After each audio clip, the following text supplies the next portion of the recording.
let me get started because I'm not gonna wait for anybody to come in. But you know, you guys can watch the video later.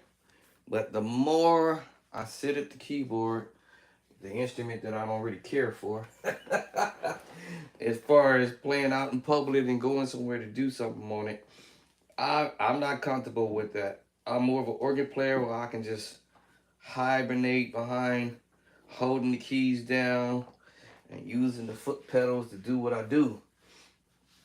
But now you get on the keyboard, you gotta create your own bass line and all this type of stuff or whatever. So anyways, oh man, I think he's blocking me out. The finger thing worked. Oh, cool.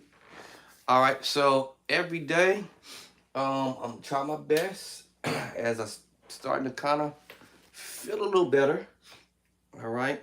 It's gonna be those days I might not feel great, but if this rain can stay back for a minute, they can at least help me. Help me, Lord. You know, um, that might help me a little bit to recover a little faster. All right. Okay, so what's going on with my Cordy? What's going on, Cordy?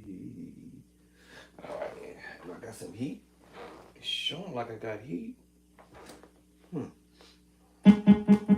Showing I got heat. What's going on?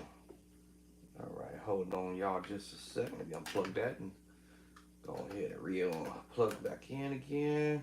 See if I get some heat. All right. So lighten up. Oh, I keep forgetting. My bad. I'm like, wait, what's wrong with my Cordy? Actually, there's nothing wrong with Cordy. I just remember. Okay, Cordy just disappeared. Okay, I forgot. Because I have the MIDI hooked on my JV10. So now as soon as I turn it on, there it goes. Okay, I was like, that's why I said I don't want to be no keyboard player.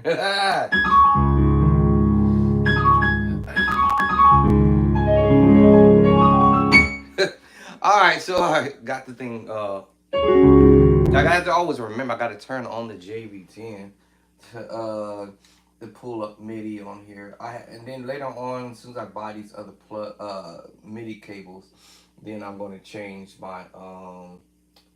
routing, because that could be confusing at one point. Because if I don't turn on the JV10, what if I wanted to use the MKS module? I got both modules, the MKS 20 and then of course the JV10.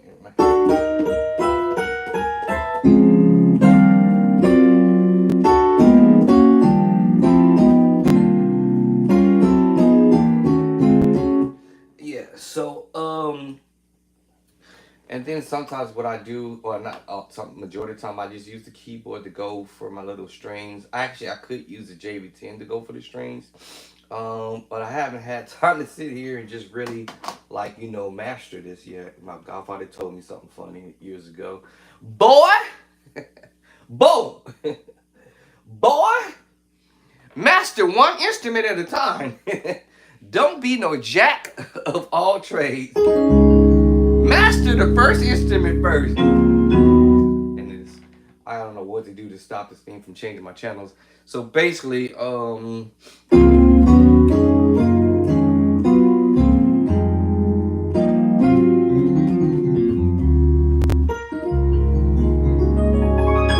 only other thing I don't like about when I do get on the keyboard, by the time I sit here and spend several days, or even a week, or 2 weeks, or 3, even a month, from whenever y'all see me doing these keyboard stuff, by the time I get back on the organ, I'm like, oh, then I have to now address my pedals on whatever the chords I'm doing. Not that it's hard, but it does create a slight confusion for a second, because now I gotta adjust to, oh man, I gotta adjust to the pedals. Because it's not like I'm gonna be doing this all day.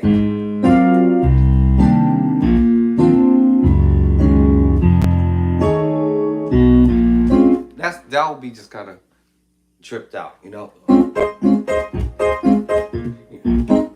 It's hard to do that. It's hard to do that. So that's why.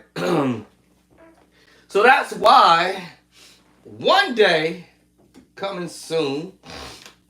As I said, my godfather had always said, "Boy, learn one instrument at a time." So one day,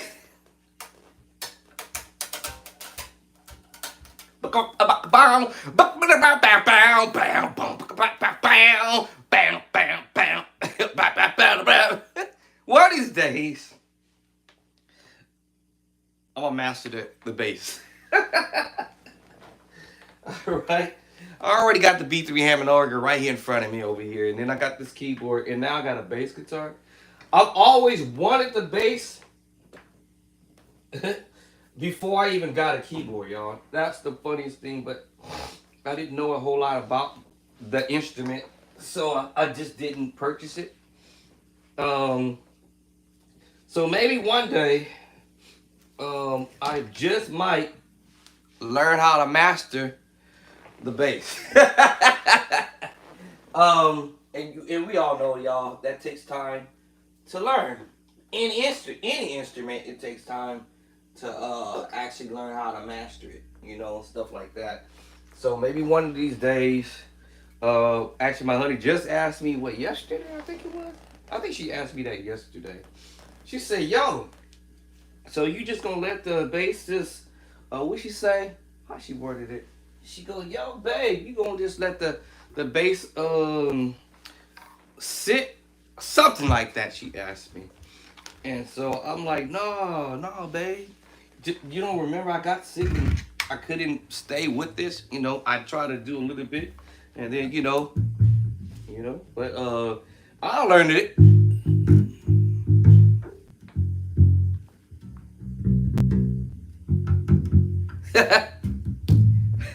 See, I gotta concentrate now, you know, but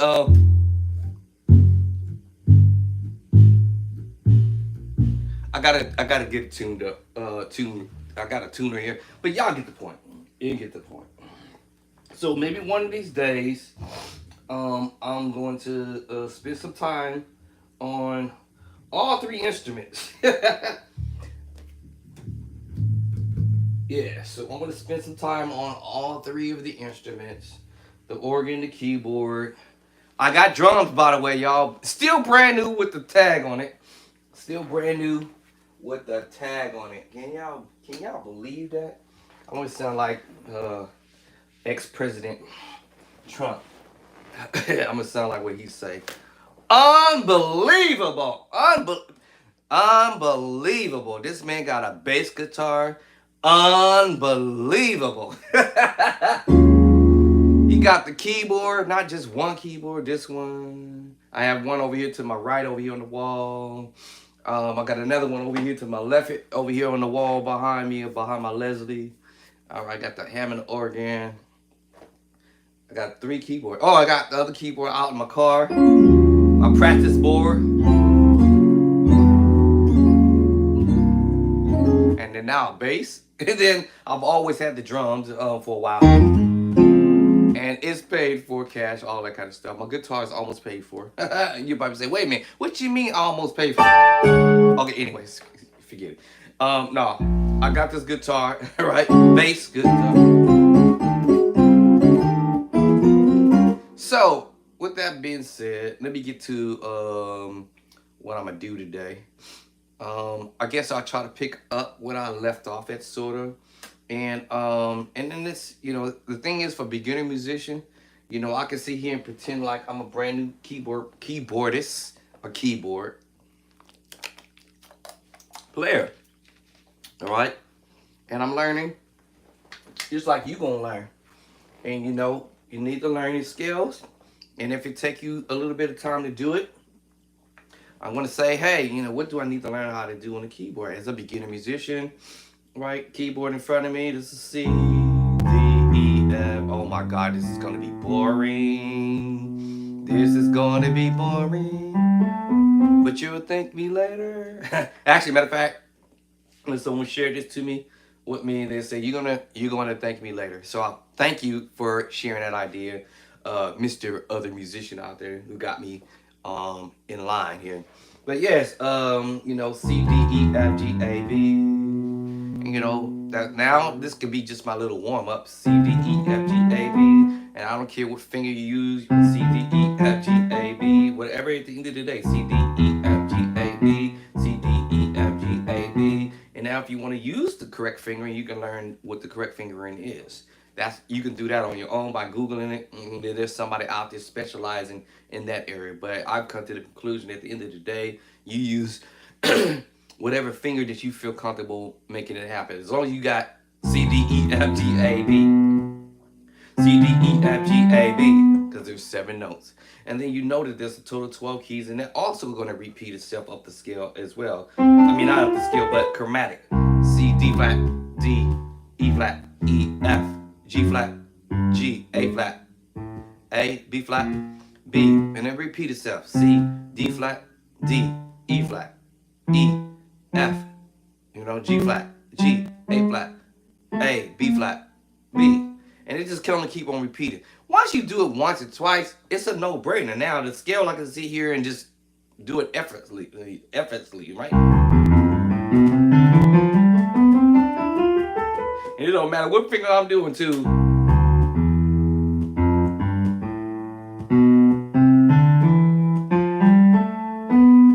Don't matter what finger I use. At the end of the day, those notes are already locked in my spirit, in my mind, y'all. Muscle memory, right? Doesn't matter what key I go to now, because I've learned how to do it in all 12 keys. It doesn't matter what finger I use.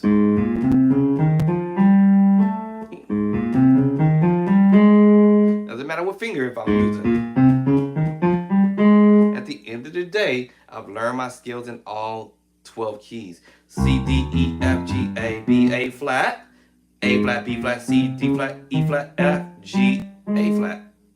There's 7 notes. I just went back to the 1 basically. 2, 3, 4, 5, 6, 7. And back to the 1 note. But now I've already learned about that, and then I heard about the continuation of the number system. Now we're going to talk about that. And we know my C is the 1, 2 is D, E is 3, F4, G5, all right, A is number 6, and B number 7. Continuation of the number system. C now becomes number 8. D now becomes number 2. E becomes 3. F becomes 8, 9, 10, and then F becomes 11. G becomes 12. The A becomes now number 13. 14, B, and we might go ahead and say, you just go back to the 7, but 14, and then we go back to the 1 basically. So that's what we mean by the continuation of the number system. Then I started learning the chords. C chord and my inversion. And look, in the beginning I had to make myself learn the scales. I had to make myself learn the chromatic movement.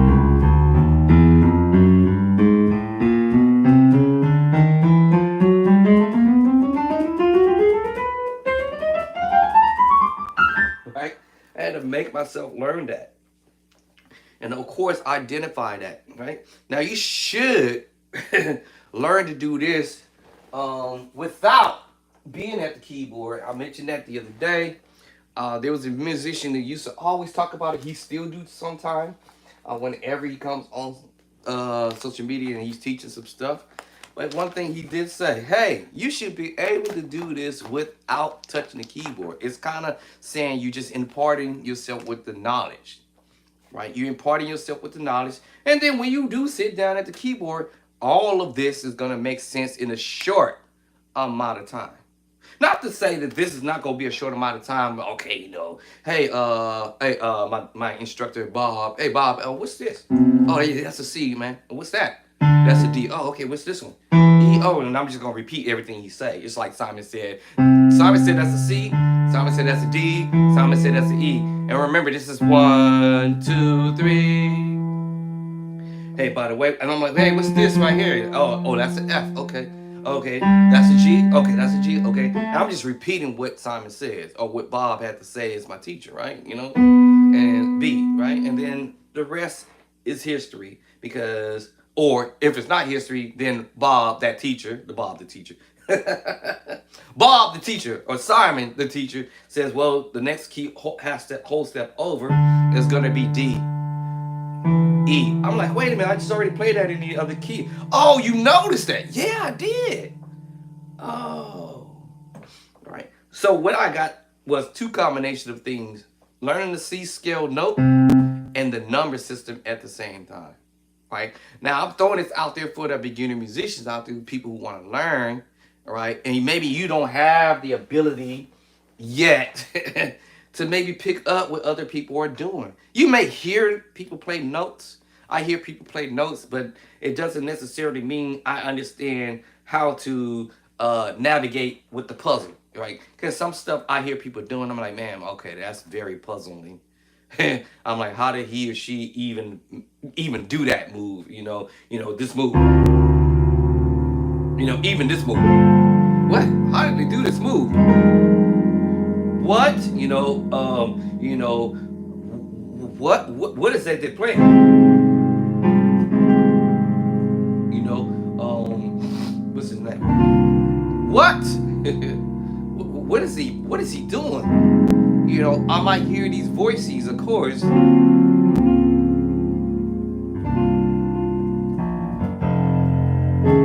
I might hear notes, but I don't understand what they're doing because they're just notes, right? And we call it chords, but they're actually notes. They're notes, one note at a time, but they're all played simultaneously either at the same time or they may be arpeggiated. Or you might have some staggered. That could be tricky, right? That could be tricky. That could be tricky. Especially if we don't know what they call it, the nuance, all that stuff people be doing those I used to call them sliders. But that's not sliders. People they call it grace. And then the other one my wife calls it twiddling. But we call it twanging. Twanging, right? Jason White twangs a lot of his chords. A lot of musicians twang their chords, That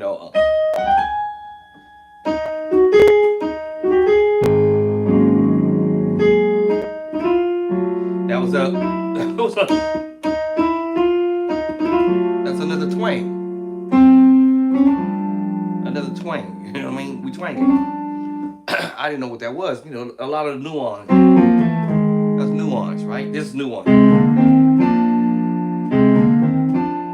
A lot of different types of nuance that cats are doing these days.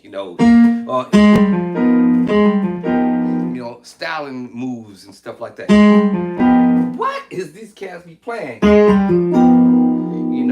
Like.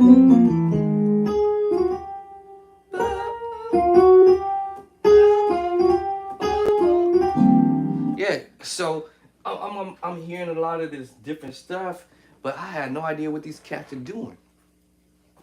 All right, had no idea. That's Grace, because I'm doing it. And here, let me see, I'll do a twang, Another twang. So there are different types of nuance out there that you might hear other cats play, and you trying to figure it out. It's a bunch of notes, but there's tricks behind it. I guess you could call it trick behind it. There's a little trick.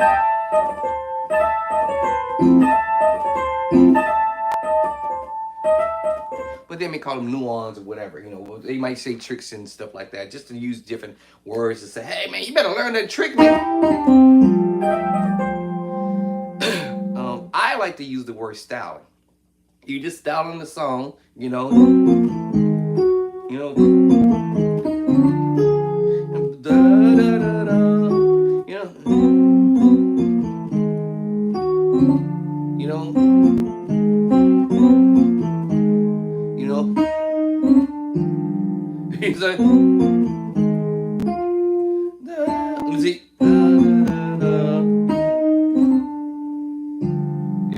You know, just try to, you know, figure out an idea, you know, and come with some ideas, you know. You know what I'm saying? You know, let me see it. Twanging. Twanging. Here go another twang.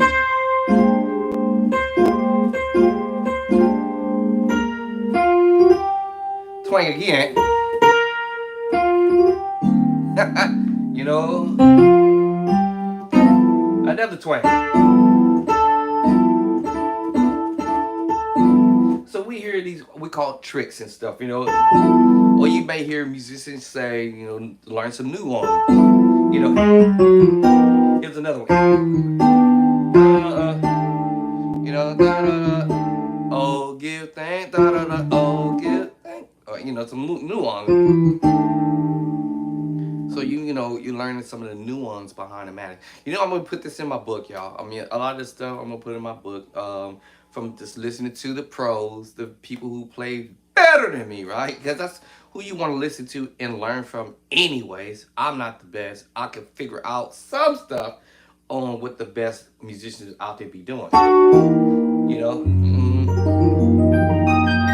Ooh, that was nasty.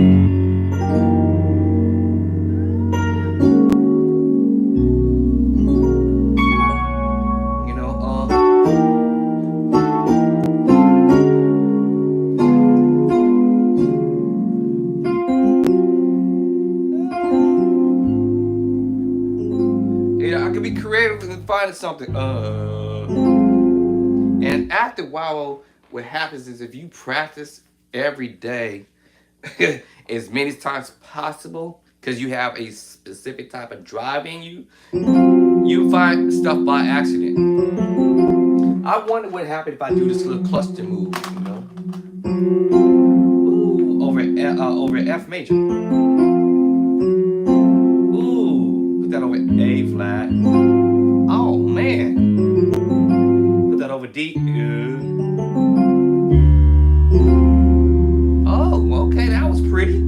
That sounded pretty. A flat for sure. Yeah, that sounded pretty. Yeah, and I will play that on the organ. The move that I picked up from Devin Walking. Ooh, these is pretty. And that's just straightforward, right? Straightforward chord. Now, if I want to fancify it, I added the A flat and then I'm twanging. First, it's just straightforward. Right? B major 9. F minor 7. What's the next chord? Did I miss a chord? Was it? Oh, did I miss a chord? I think it is a chord. Yeah, C6 9 sharp 11. B flat.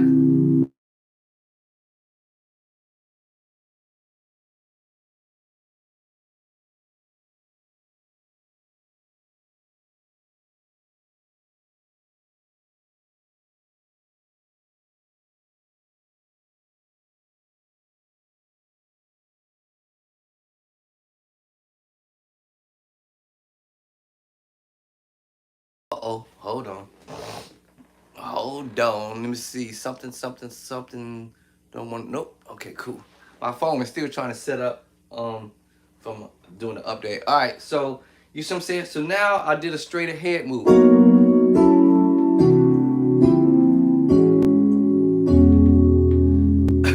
E6 9. You know, B major 9. F minor 7. F sharp minor 7. Right. C6 9 sharp 11. B flat 6 9 sharp 11. A major 13. And E6 9. All I you see, I kept that chord there. And then wherever I want to go next, or wherever I want to head next. Now I want to fancify a few moves along the way. That's why they call nuance. Learn some nuance. Whatever finger I want to use. That's why if you use those three fingers, your one, your three, I'm sorry, your one, your two, and your three finger, you can't fancyfy anything. So I would have to use either my 5, the 3 fingers, and then number 1 finger to give me some of this fancy-fied stuff. Ah, see how different that was? Even I did it.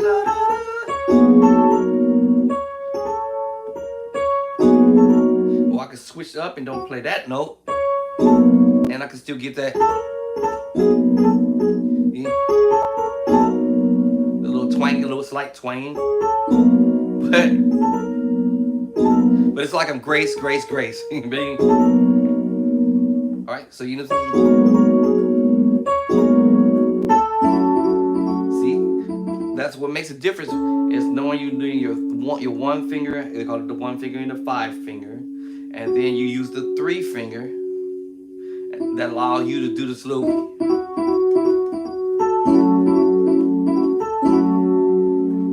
And allows you to kind of, fancyfy a little bit.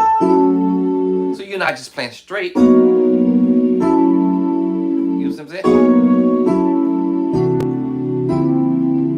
The next time around, you can go, ooh, you know what I'm saying?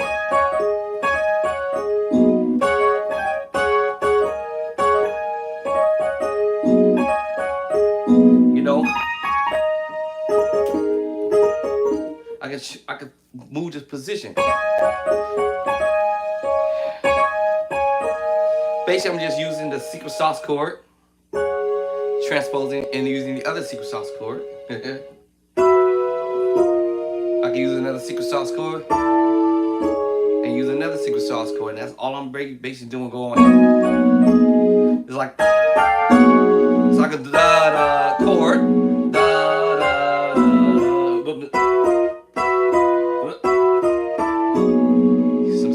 To it, my target chord, basically, or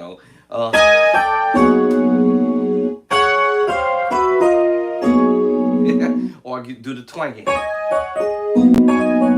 or do the higher.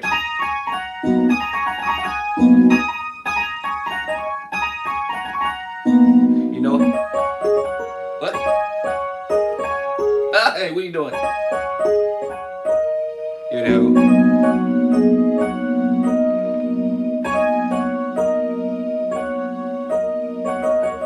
Like, you kind of like hear like the little Chinese thing, but and then now I got a little style thing, what we call nuance, right?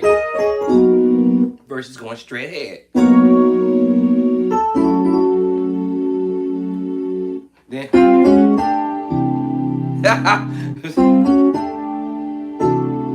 whatever chord movement I want to do before I get to the target. Whatever I want to do before I get to my next target.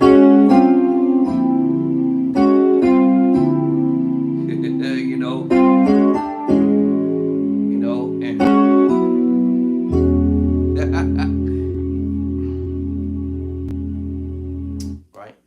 And so, you pick up ideas from musicians sometimes, and then sometimes I already kind of knew this movement.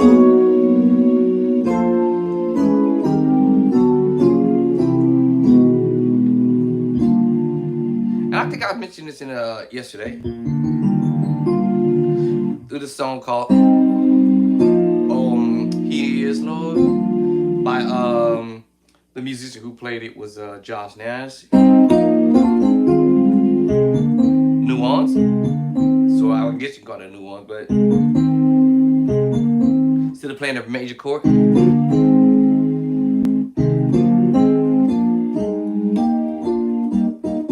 so you brace up the chord. You brace up the chord. So minor move, secret sauce chord, major 7 move, minor 9, then he does this move.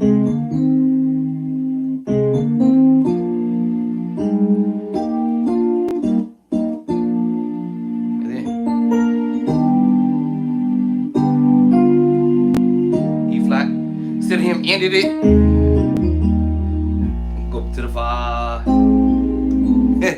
changed. He's on a 5 doing this move now. Right? It's a trip how he did that, you know. So when he got to the end, and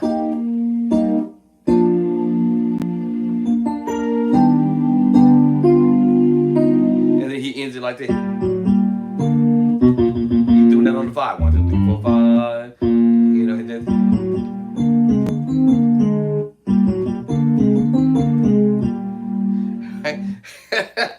And then so Junior, you know, let's see, we go to the 5. He is love. Da, da, da, da, da, da, da, da, da, da. Okay. Then they're about to do the other part. He is Lord, right? You know. He is Lord. He's doing some passing moves too. This is where he does the He is Lord right here. He is Lord. Passing move. Now he could have went to the 5 if he wanted to at that. You know, He is Lord, E flat. You know, and then I don't know the word. And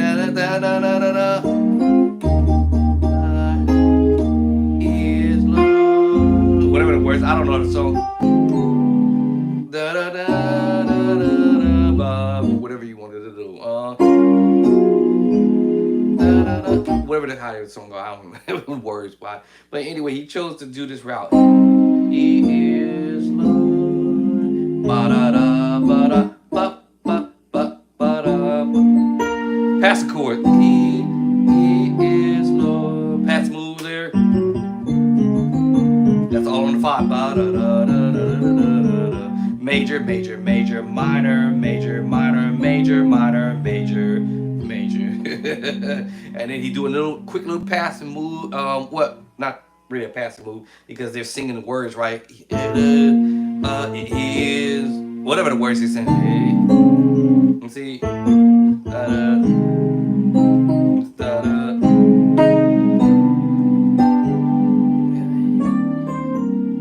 Whatever the words is, I don't know all the words, you know. And then he's doing some passing moves here. He is whatever the words. Passing chords again. This time he changed it up. Use the same idea. And he changed it up there.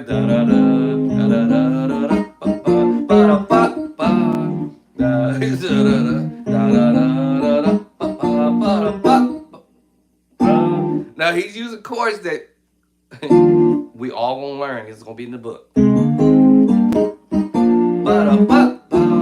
Major 9 chord, y'all. Major 7 chord. He what's the word? He has risen. He has risen. I don't know all the words to the song, y'all. I'm just kind of grabbing pieces of what I think might be with the words to the song, but you guys get the point. So he's coming at it from a different angle. Using the A flat major 7, D diminished 7, and here's that chord I was telling y'all about. Either I can go B flat or the minor move. Remember this chord. Now remember, all it takes for me to hit one note in that major move. Now it becomes a minor 9 chord, major 7 chord, minor 9 chord, major 7 chord. All it takes is for me to hit that one note, A flat. It doesn't matter if I change the key and go to B flat, major 7, right? All it takes is for me to hit that one note. And now I have a minor 9 chord, G minor 9. It doesn't matter if I do it in the right hand or the left.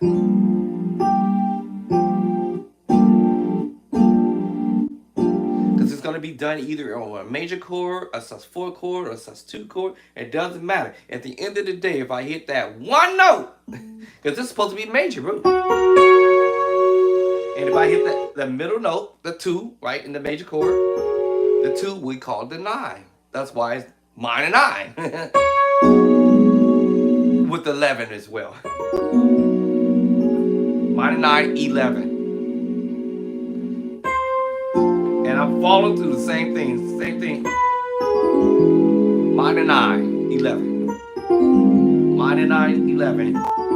Minor 9, 11 all day. Minor 9, 11. minor 9, 11, right? Minor 9, 11. And I have a choice on whether I want to keep the major move or go to the minor move. It's just a whole step over. The chord is still the same thing. It's going to end up still being a minor 9 chord, y'all. Or in this case, well, I'm back to the major move. Right? Major 9 or minor 9. See, all it takes is the one note. And I'm at the minor 9 move. So when he did the he has risen, I decided to keep it on the major 7th move. Then when I did that, I made me play the minor move. If I put the C there, it's the minor 9. He has, see the voicing? Oh now, it sounded funny here. He is risen. Now I said, okay, that sounded a little funny, so let me move the finger over and hit you with the minor chord. I mean, with the G at the top. And it might sound a little better. But I won't keep that middle note there long. I'm gonna do the twang. Now, my left hand went ahead and kept because I wanted to sound pretty. He has risen. I still did my twang here and got off of it. So he has risen. And you notice I like to use sometime every so often the target note. I'm sorry, not the target note. I call this, what's I call it? Pivot. I like to pivot a lot, you know. Pivot. Because it lets me know where I want to go.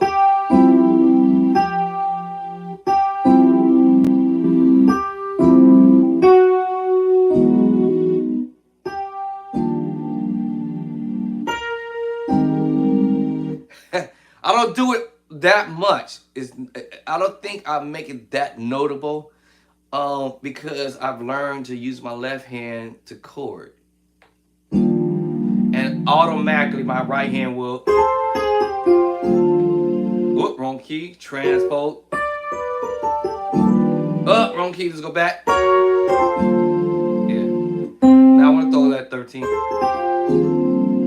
Oh, wrong key, transpose. Maybe this might, there it is. So, I don't all the time use the pinky or the ring finger to navigate all the time because my left hand has gotten a little better with, I'm a chord here, I'm gonna put a G here. Now, I told you pivot. Sometimes we want to pivot that note. Just to make sure we for sure go hit the chord we need to hit.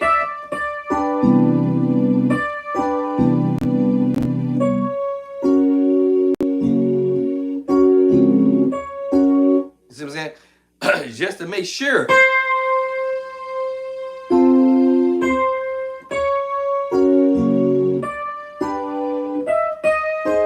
Just to make sure I'm gonna hit that move. But I don't do it all the time subconsciously, I don't think. Let me see. I love you, Lord. Yeah, see? I didn't do it that time. I went down. And then I went there. I love you, Lord. Did you see my left hand?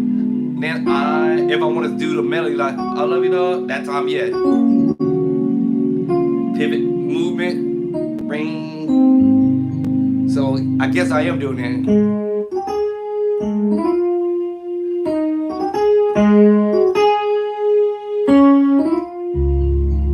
And you start learning ideas. It was that time.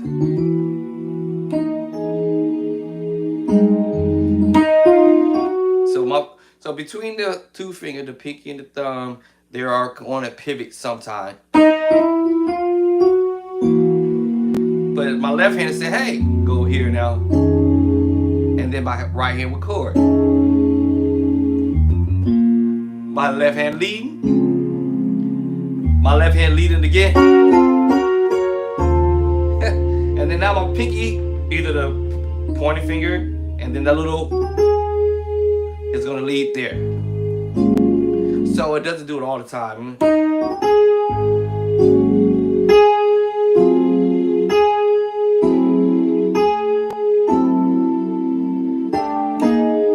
whole hand. Oh. There it is. Right. So it makes a big difference on that type of stuff. I start identifying, oh, okay, I'm doing my little pivot thing. My left hand's got better with chord. You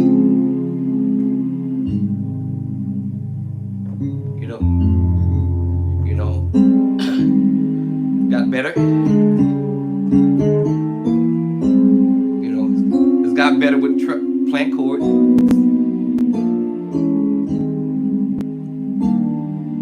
know what I'm saying? It's gotten better with playing chords. So that's why it would go. It would just go there. It would just go there.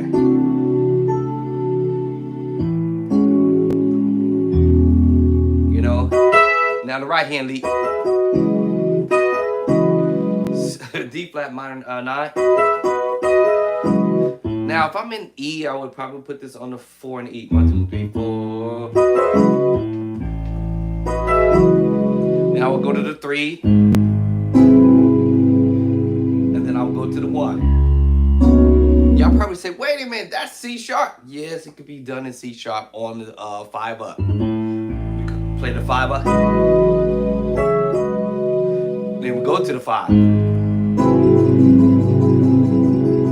And then we're going to go to the 1. I changed the voicing. Did y'all notice that? And it's nothing but the major 7 chord. All right, second inversion, third inversion, and back to root.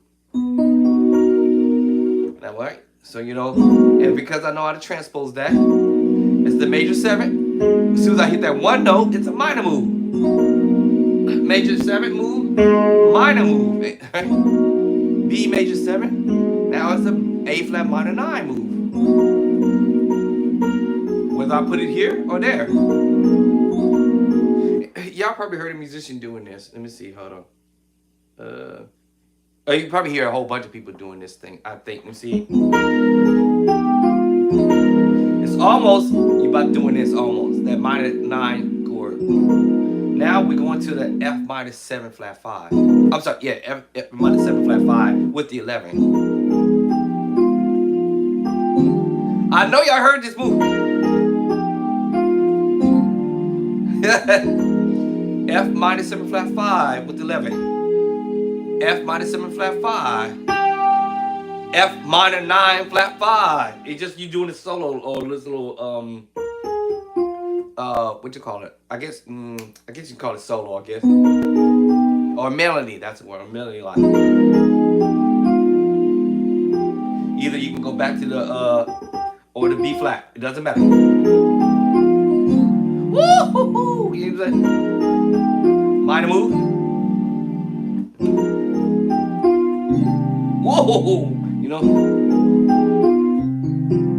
And I start styling it. Sometimes I use both.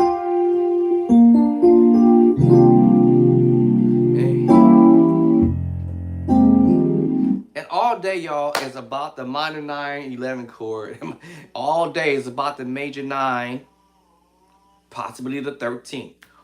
All day, right? And I just used yesterday as a little example from this one musician. I'm not saying everybody doing it. Okay, maybe everybody is doing this, but doing it in their own way. And I say this song was, right? Everybody doing the major, add 2. It just happens to be I'm doing it in the left hand, right? And what I'm doing in my right hand. Exactly, a little melody line.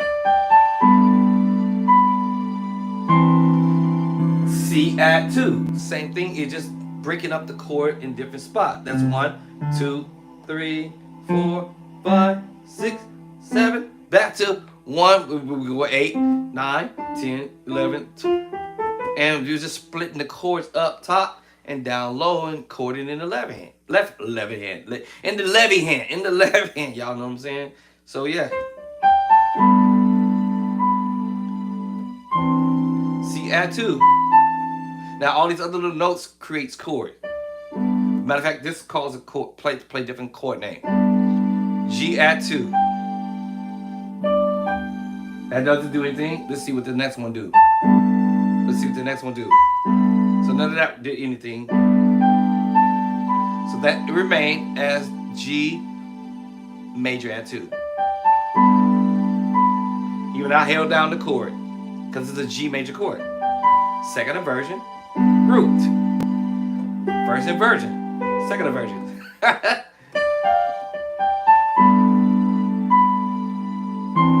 Now I got the C major add 2. My 1, 2, 3. C major add 2. And at the top I got the 2 and the 1. The splitting the chord up. Now let's make me play a C major 9 split up. Remember the 9 is the 2 now, because I'm playing a different note movement at the top. Oh.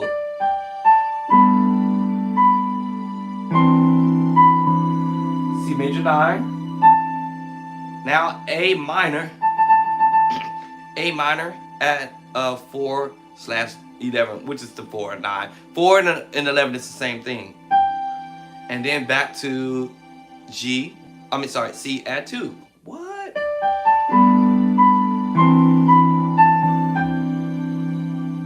Now get ready to go to the next move.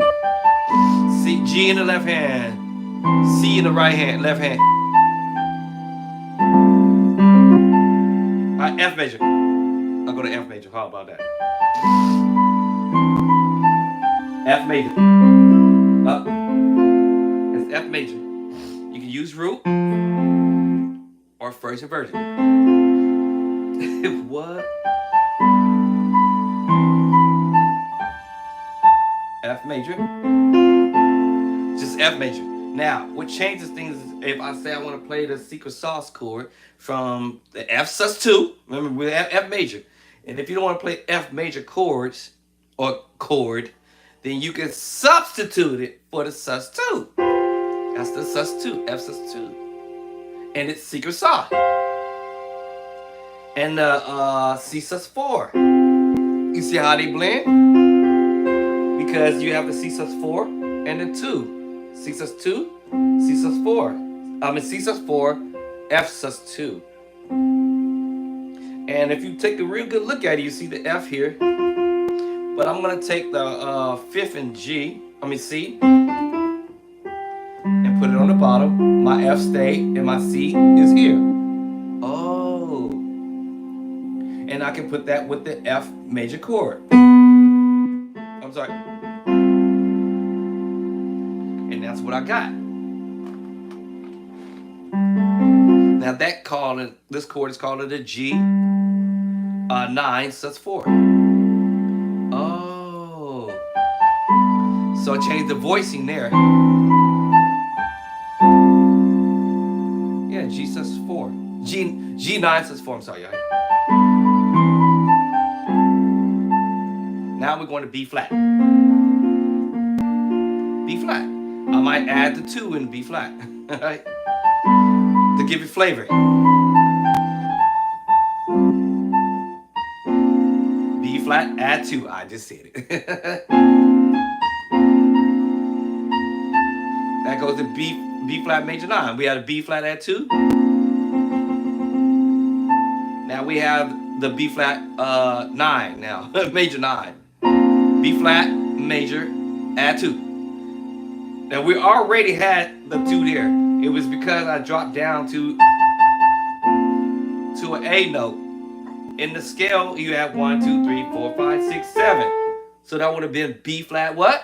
B flat major 7. Add 2, which makes you play the 9. I said add 2, but it now becomes B flat major 9 because we know the 2 and 9 is the same notes.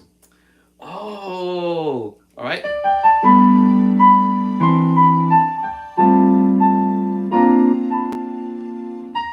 B flat add 2. Now, because the 2 was already there, I just dropped down the B flat to the A because it's the 7. 1, 7. 6, I'm sorry. Here is the 7. Here, I'm sorry, my bad. 4, 5, 6, 7. I was right, 7, right? So it's at the top. And then I was already playing the 2, which which is the 9.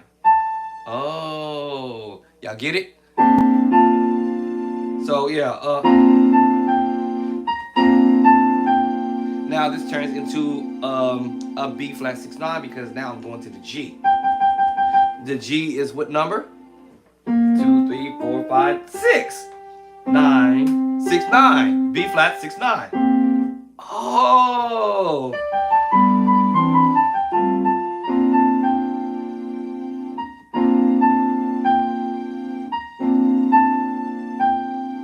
Yeah. B flat 6, 6, 9.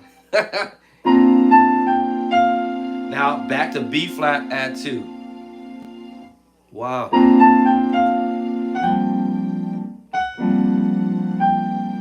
Now I'm at what? Remember I transposed this? And all I have to do is add and G to 1, basically. Creating a G minor 9 because of the 2. 1, 2, the 2. G is the 1. That's my 2. And anything that I built along the way, so that's a G minor add 2. And then I gave you the 9, which was the 2, y'all. I'm just adding other notes, and then you end up creating a G minor 9 chord. You can do the G minor 7 with the 11. And as soon as I do that, it turns it into a 9. So now I have to switch my finger, G minor 9, and also with the 11, because if you know your scale, the 4 in G is the 11. 1, 2, 3, 4, the 4, 11. Oh. So it's like me just taking this one chord here, which was a major, added the 2, and then find my 4 in B. I'm sorry, 1, 2, 3, 4 is the E. And then I end up with the minor 9, 11 move. Actually, no, I'm sorry. Scratch what I just said. Yeah, it should have been the 4. Hold on. Okay. Because I'm coming from this angle with the F sharp. But it's B major 7. Scratch what I said. Anyway.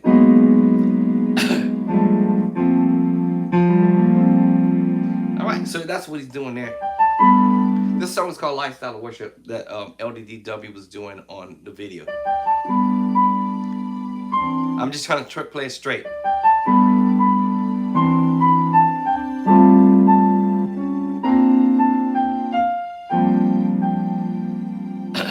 Alright, so he played a G minor 7 with the 11 instead of the 9. We'll be with the 9. Alright, okay, so that's what's cracking there. Then it goes up to B major 6. Then that turns in.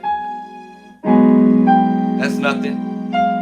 Then that goes and hit me back to where I was telling you about the A flat major, A flat minor 7 now at this point with the 13.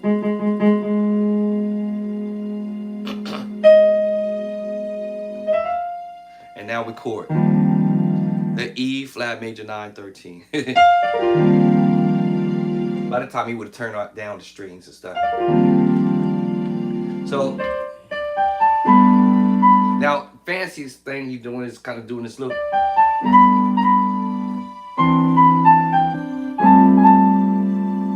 And he just hitting the, I want to call it the target note or the off target note. So he's how could I call this? I want to call it twanging, but it's actually grace.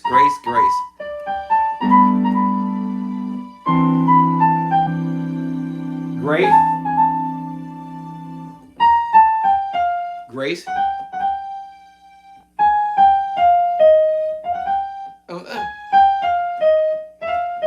That's just me doing it. Now this time I twiddle or twanging. So that's just him flavorizing. I mean, not flavor. Look, styling.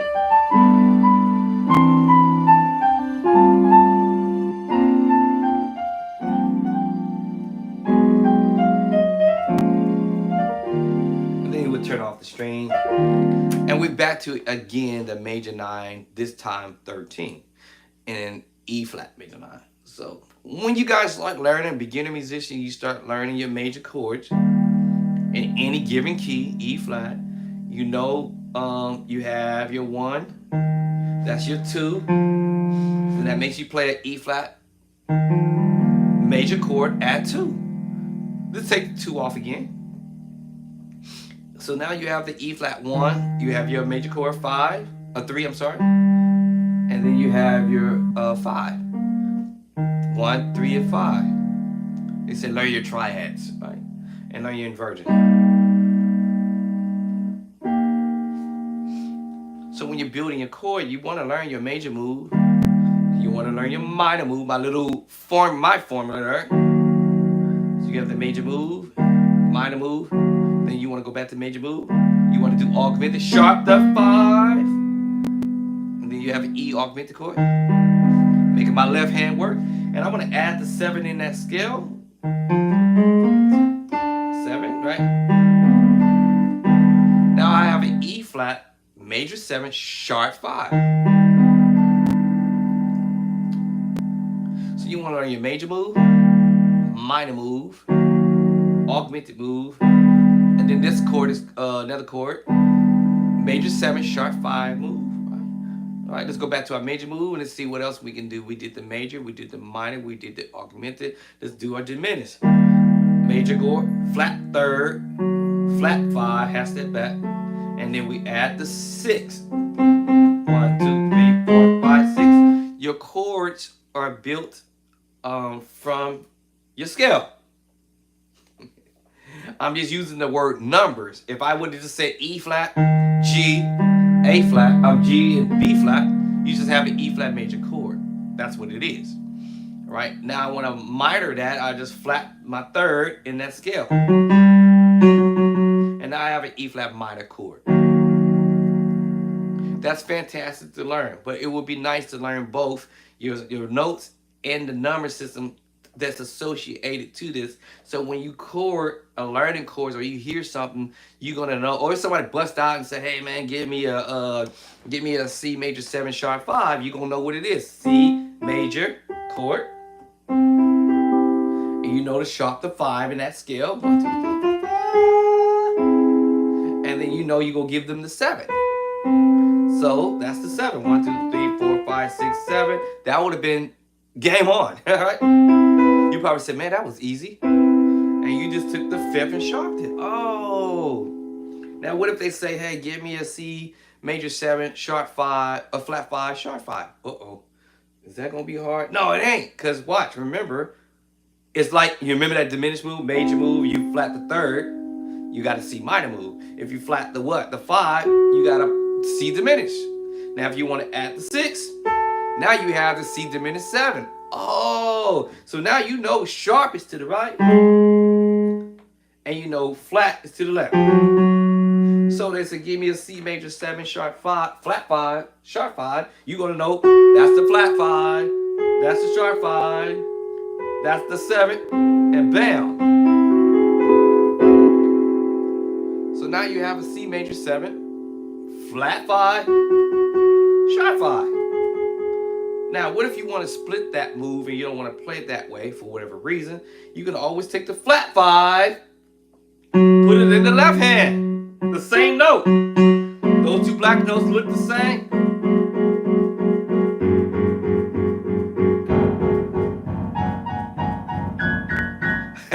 All those 3 black notes look the same. Guess what? These 2 black notes look the same.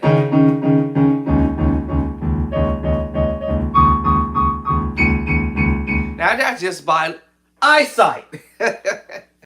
So almost instantaneously, right away, immediately, I'm like, okay, I'm doing eyesight at this point. So I got my sharp 5, that's my 7, and I want to put the flat down here.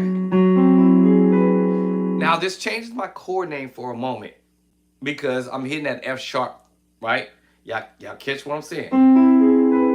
That puts me into the F sharp minor move. Of what type of F sharp minor move, right? So yes, an F sharp 11. Now, remember, 1, 2, 3, 4, sharp to 4. Okay? So it's a 4, but we know it's also what? Number 11. So now we're playing the F sharp minor 11. What else is happening?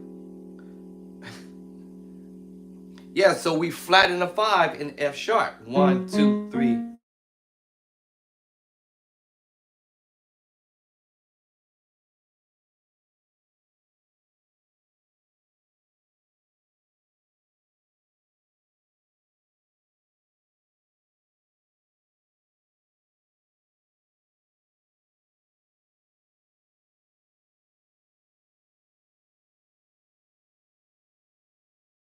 Recording. All right, cool.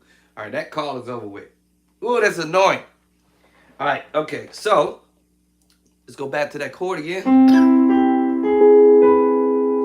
So this is a C7, C major 7, sharp to 5. Now I want to flat my 5. I had showed you this angle. But I realized, oh man, you know what? I could take my 5, flat 5, and put it here. Ooh, that feels better. Now I have an F sharp. 1, 2, 3, 4, 5. If you're going to the right, that means I'm flattening the 5. Or, I'm sorry, flattening the 4. But watch this, watch this, watch this, watch this. Because you're going to find it in another spot. I think somebody else already figured it out. Yep, up here. All right. So remember I said F sharp minor 11, right?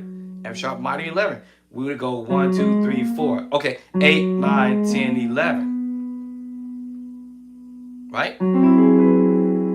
All right. So we have an F sharp minor 11, right? Okay. So that means we sharped 11. But remember, it's up here. F sharp minor 11. Y'all catch that? So 8, 9, 10, 11. Technically, right? Right? It's up here. Now, remember, where's the flat 5 gonna be in F sharp? There it is. That's the 5. 1, 2, 3, 4, 5. Flat 5. Oh, so that's why the flat 5, the 11 is at the top. Remember, the continuous in one number. 1, 2, 3, 4, 5, 6, 7, and F sharp. 8, 9, 10, 11. That's where the 11 is at. And then the 1, 2, 3, 4, 5 in F sharp scale was here. So we had that flat 5. So now that's an F sharp minor 11. Flat 5. But watch what's going to happen next. I'm going to go 6 semitones back. 1, 2, 3, 4, 5, 6, or 6 notes back, and give it to you like this. Now, what did it take me back to? Exactly. It took me back to the C major 7 chord. C major 7 what? Flat 5, sharp 5. Oh. So you can go from a major move to a minor chord. Yes. Major 7 move. You can add the 9 if you wanted to. C major 9, flat 5, sharp 5. Oh, or take off the 2, or the 9 if you will. If I want to put the 9 down here, I'll put it here with the tritone. Woo! Y'all hear that? If I want to double it up, ooh! Y'all hear that? Oh man! Oh man! Oh wow! Because I doubled up the 9. We may call it the 2. I still have my flat 5. So basically, in the left hand, the 1, the 9, right? flat 5. And basically in the right hand, pretty much the same scenario, right? The 1, we now may call it the 8, but the 1, the 9, and that's the 3, and the sharp 5, right? And 7. Oh man. Now let's go back to this one. We have the C major 9. Oh, okay, my finger's on that 9. So I took my finger off the 9, and now I'm back to C major 7, flat 5, sharp 5. Now, if I take that bottom note off, this is F sharp, and hit you like this, we go to a minor move. Oh, a minor 11, right? Because remember, 1, 2, 3, 4, 5, 6, 7, 8, 9, 10, 11. So the 11 ended up being at the top, and the 1, 2, 3, 4, 5 ended up being flat. So that's why they call it a F sharp minor 11. 11, flat 5. Now, can I get Stally again? Now it's funny to say I can use the IDNC scale. I can, right? I can use some of the notes in the C scale and give you that 2 or the 9, right? Which makes me play a C major 9 sharp 5. Okay, but in my left hand I'm playing the F sharp now. Now, because I dropped the D there, this changes the whole name of the chord now because of what? The A flat.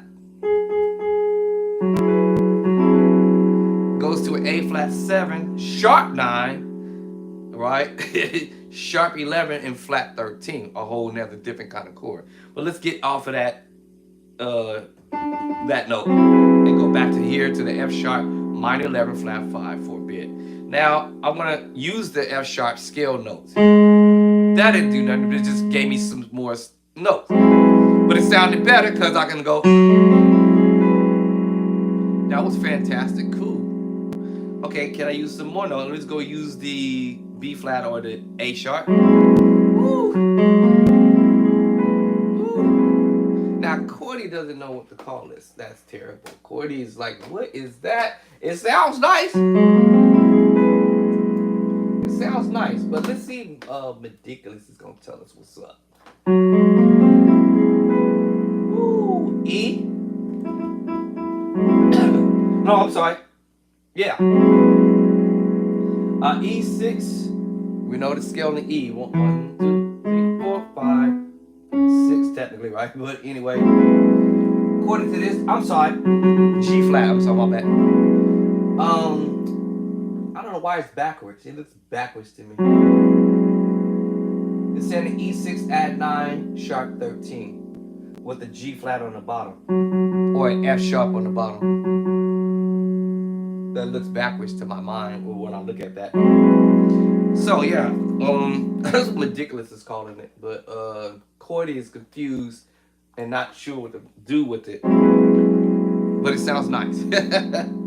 All right, now let's try some more notes. Ooh,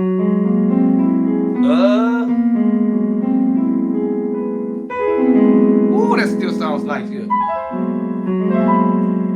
I'll use that. All right, let's get off that note. All right, and let's go back to where we were at. I tried that. That just stayed the same. Let's go here and do some more notes. All right, I guess none of that ain't gonna make a difference. Yeah, none of that made much of a difference other than just gave me a nice sound chords. All right, and then that's gonna change everything right there. I might even use this voicing.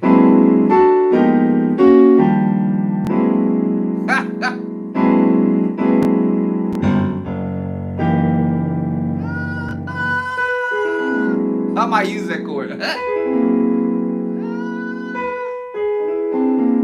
I might even use this word. I might even use that idea.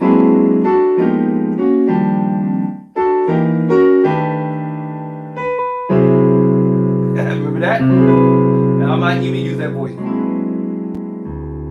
Look at that.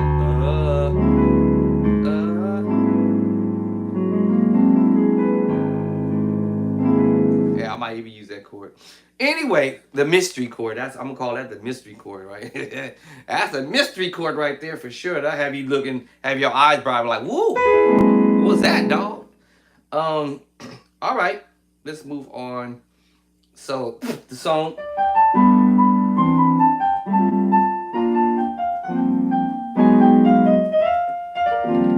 Now we have the major 9-13 chord. I told you on several other videos you're gonna have to learn chords, and your chords is built off of the major move.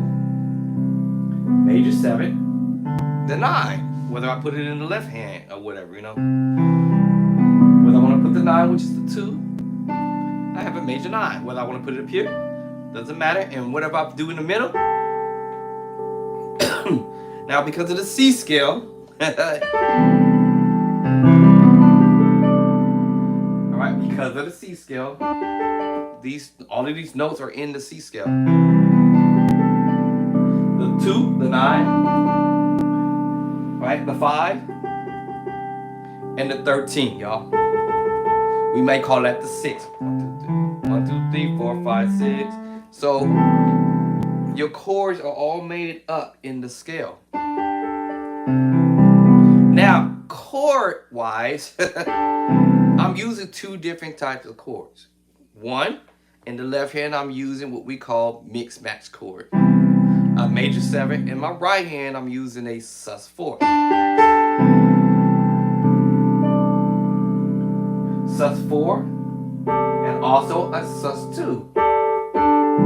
A D sus4, and a G sus. That's right, a G sus2. Looking at that, I can also go secret sauce. Let me see transposing. Hold on. Let's see. Nope.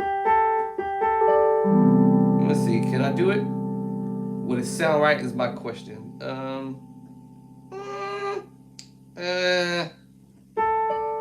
Yeah. There it is. Because the D sus2 or G sus, the D sus2, they both share the same secret sauce. Right, still giving you this pretty voicing. C major 9-13, y'all. Whether I use the secret sauce chord, whether I'm using the the A 7 sus4 chord, or whether I'm using the G sus2 chord, or whether I'm using the D sus4 chord. I'm using what we call mix and match moves. All right. So you learn some mix and match chords. All right. Take a chord and say, hey, that's a C diminished 7. What can I put with that? Let's see. Can I try? Let's see. Can I try a minor chord? Whoa! What? Wait a minute. Hold on, dog. I just tried a minor chord inversion of the second inversion. So you know I'm just using the F minor move, root position, first inversion, second inversion. What? I use the F sharp minor move.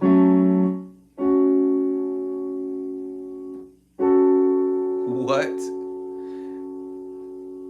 And then I use the G minor move. For my beginner musicians, this is your Bo Andre Clark. I'm this new cat on the block. Thank you for coming in and hanging out with me while I'm sitting here practicing some stuff. And you seeing what you can learn from me, or whoever you want to learn from. But you can grab some ideas and you want to learn, and you want to get good, and you want to sound like the pros and do what the pros are doing. This is what they do. Discovery. Ooh, that was an accident. Okay, all right, I'm feeling this. And I just went and played a C diminished 7. You know, I can do inversions of that. That just means I need to move what? The chord in a different position, right? Just remember I'm playing the F minor move, right? In this situation. So if I do an inversion of that, I might move it to the root position. Woo! What? Hold on, y'all.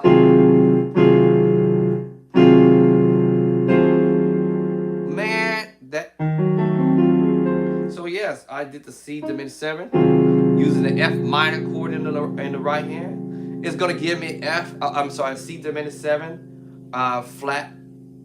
No, C diminished 7. Because remember the C scale, and all I did was flat the 3rd, flat the 5, add the 7, or add the 6 there. And now on my right hand, I'm using the F minor move in the it's too close.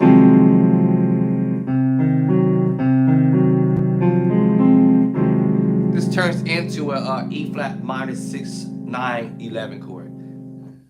It sounds funny because it's close, right? Now let's bring it out. Now that's discovery. Woo! And you know,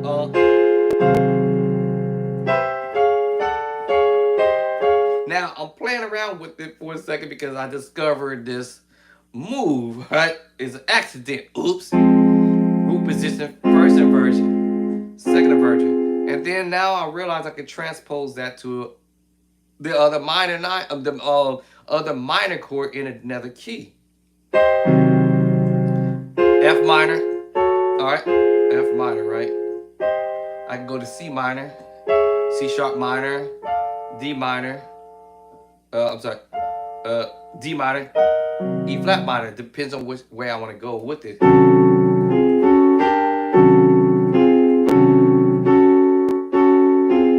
Now in this case, I'm doing the second inversion, right? Transposing, right? Oh my goodness! Oh my goodness! This is okay. This is going too far. We sound like Kirk Franklin. We're going too far. This is going too far. All right, that's an accident. I didn't mean to do this. This is an accident. Sorry. So, whole thing I'm trying to say is, you can mix match chords. You can play the diminished 7 move, and you can use a minor move, whether it be G minor, second inversion. And I'm just going to do a transpose move on that move. You know what I'm saying? You know, and I go up.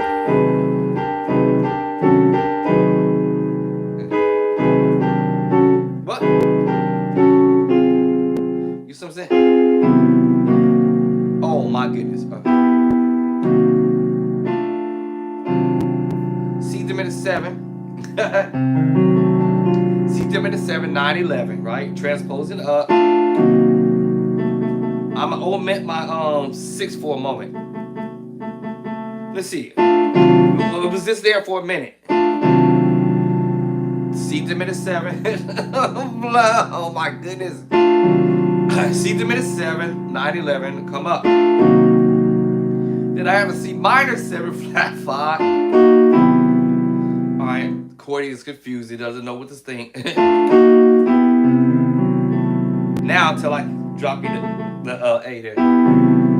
A minor 13. 9 sharp 11, right? And this is crazy, y'all.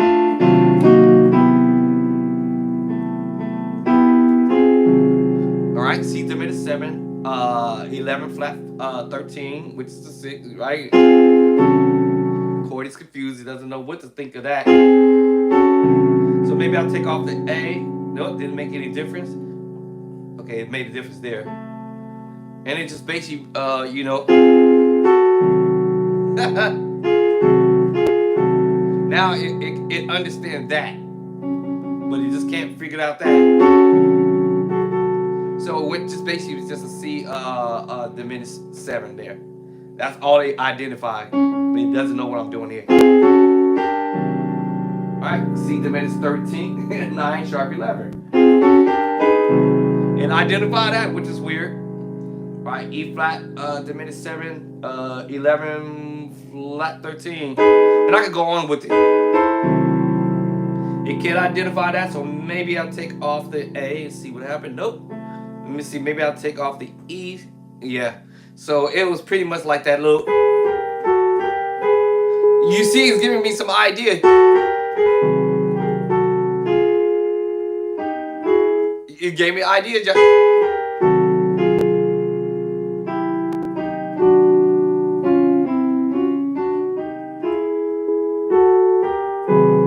It just gave me an idea to do something with it, right?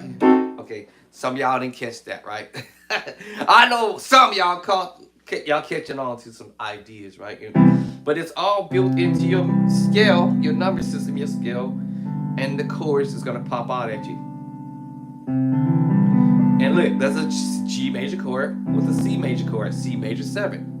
And I can now do inversions, right? And you probably said, wait a minute, that's a C major 7. I see what you're doing. That's a G major chord. Yes, that was the 1, 2, 3, 4, 5. If you learn the the Nashville system with your scale, knowing that C, D, E, F, G, A, B, 1, 2, 3, 4, 5, 6, 7, right? Now you got chords. 1, 2, 3, 4, 5, 6, 7. C to 1, D minor 2, E minor 3, y'all. F major numero 1, 4. G is number 5. A minor 6. Last but least, B diminished 7. And then you back to your 1 chord again.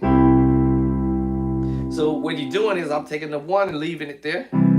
I went to the 5 and I got a C major 9 chord.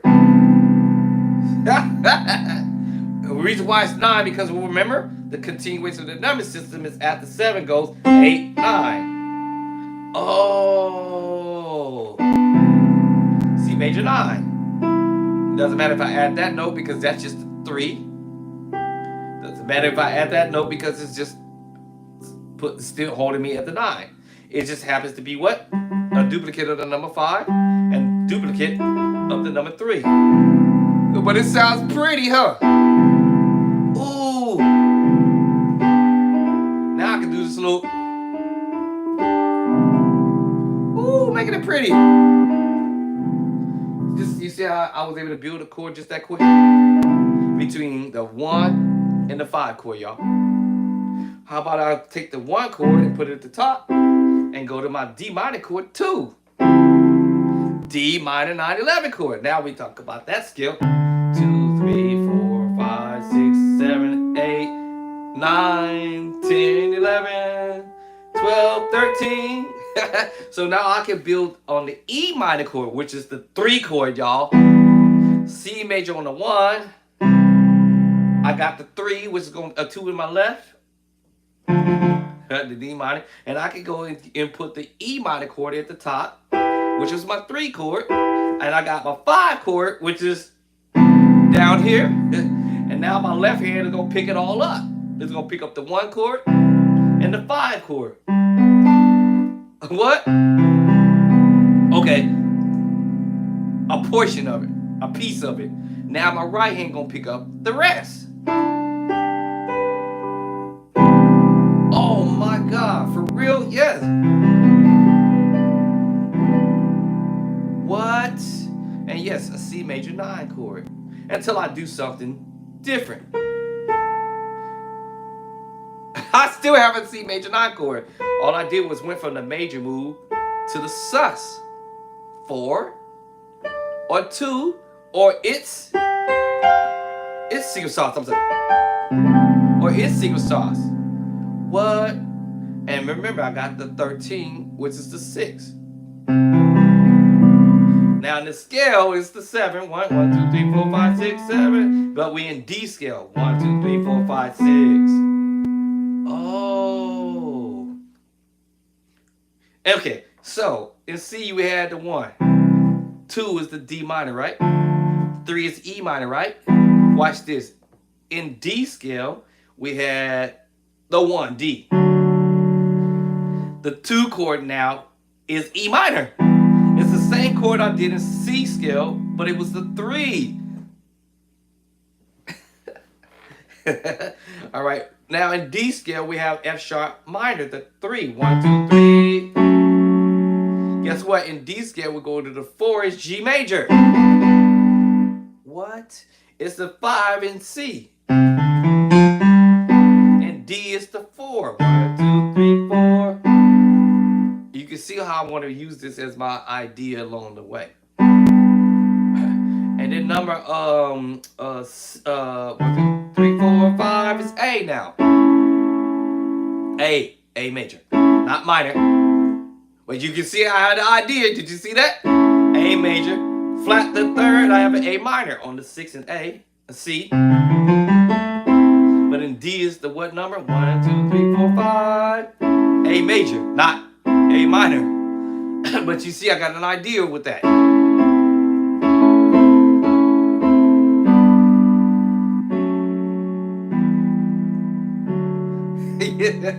Somebody already caught on to that idea. Okay, now in D we go to the B6. It's a B minor. But what if I told you it was B major too? On the 1. On the 1. And B. In the key of D, it's the 6. Minor.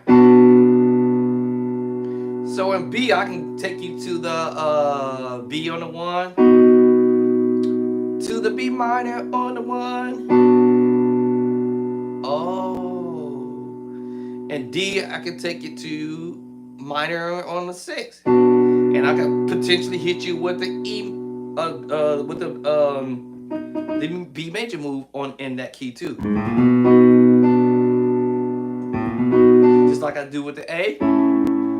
To the minor in D on the 5.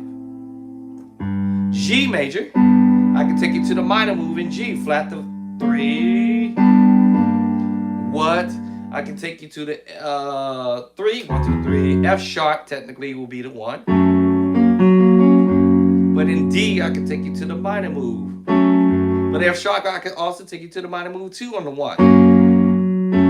Y'all probably didn't pay no attention to the stuff that I've been breaking down. Remember I said everything on the 1 major, minor, augmented, half 7, that's C major 7, sharp 5, diminished, flat 3, flat 5, the 6. Everything is on the 1, y'all. Major, minor, augmented, add 7, diminished. Back to the major move, flat the 7, dominant chord. Call it C7, dominant chord, right? Y'all didn't pay no attention to any of that. And I take that same idea, major on the 1 in F sharp or G flat, minor, augmented, add 7, what? Diminished, dominant chord. What? I ain't finished, I'm just getting started. Let's go back to that C again. Remember we had the major move. Everything on the 1. Minor move. Of course I would have did my inversions, y'all. Add the 7. Diminish. Major, flat 7, dominant chord. Right? And now the major 7 chord. Of course, I could change the bass line from C to another bass line like A. That takes me to a minor chord. A minor is 9. Or A minor 7. Let's take the, let's see. You can go A minor add 2. Remember, A minor add 2. That's the 2. That's the 1, that's the 2. Oh. I can mess with y'all all day with this. So we have a C major chord, which was the 1, remember? And the 3 is E minor. C major 1, D minor 2, E minor 3. And guess what? 6 is A minor. I'm playing those combination of chords right there. I'm playing those 3 chords. I think it was 3. C major, right? E minor, and A minor. You know what I'm saying? Y'all know about that R&B rapping all like that. Yeah. Yeah, so you see? And then you can go to E minor.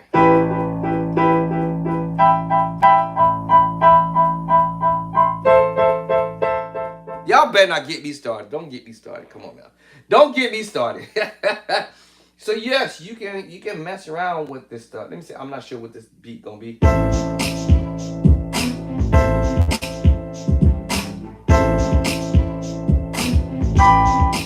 Here we go. Let's see.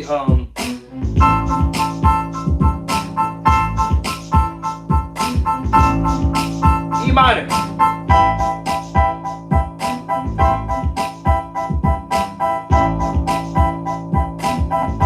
A minor.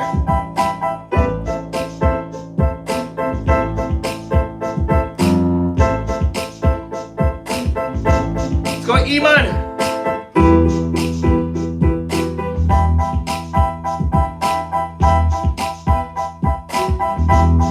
Back to A minor. Y'all get the point. So don't get me started now. Right? See? So basically, you know, you have your one. I think you changed my channel. You have your one in that scale. 2 major, that's major. That's the minor move. It's the minor move 3. Then you have your 4 F major. I can address that too. And your 5 move G major. And then your 6 move minor. Oh. So yes, you can mess around with these voices of chords all day.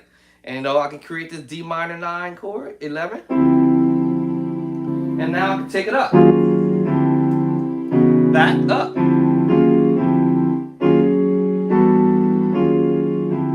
Because I understand that I'm playing a minor move in the left hand and a major move in the right hand. I'm sorry, the minor move in the left hand and a major move in the right. Y'all, I told y'all, don't get me started. I'm just saying, for my beginner musicians out there, when you start seeing these chords in the scale there, the thing is, you have to know what they are, right? And I'm sharing with you what they are, right? So here we go. Y'all heard this before somewhere along the way in your lifetime. I hate when I change my channel. Here we go. D minor 9 11. Here we go. Body up, body up, body up, ba ba ba ba, da ba ba da da. Back up, ba ba ba.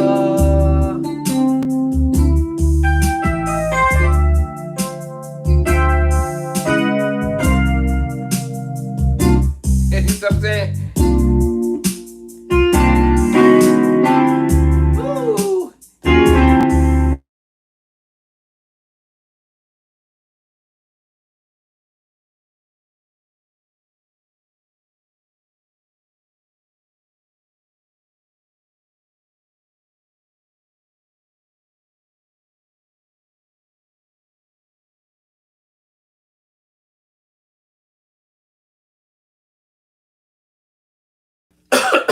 Ooh, excuse me. All right. What the time? Is it 3 o'clock?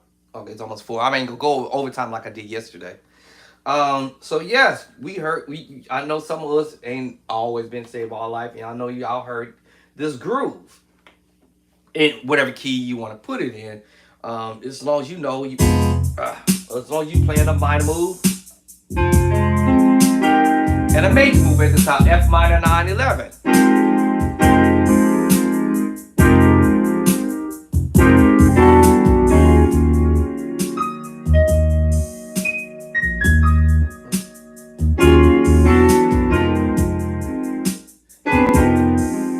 Back.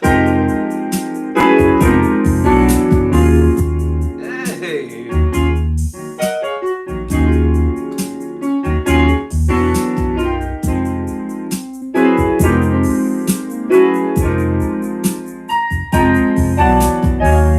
It doesn't matter what the key you put it in. It doesn't matter what key you put it in.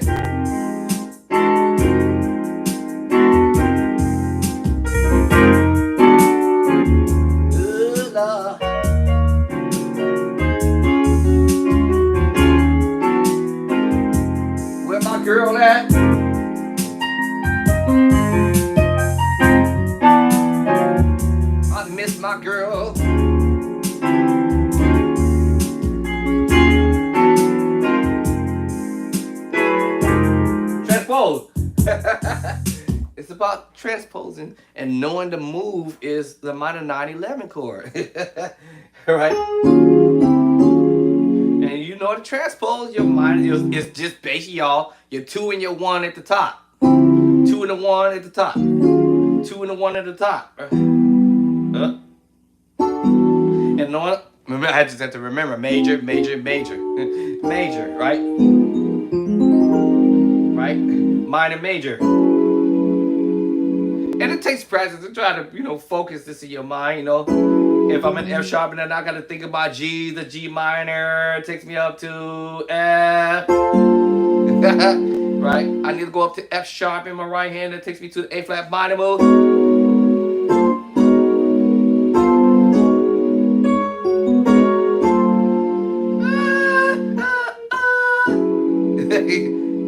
It takes practice to remember all that, and I get it, But as long as you know you playing the 2, which is the minor chord in the Nashville system.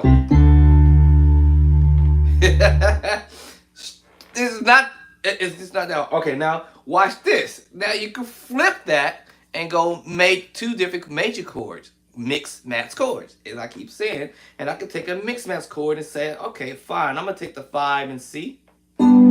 And I'm going to take the 1 in C. And see what I get.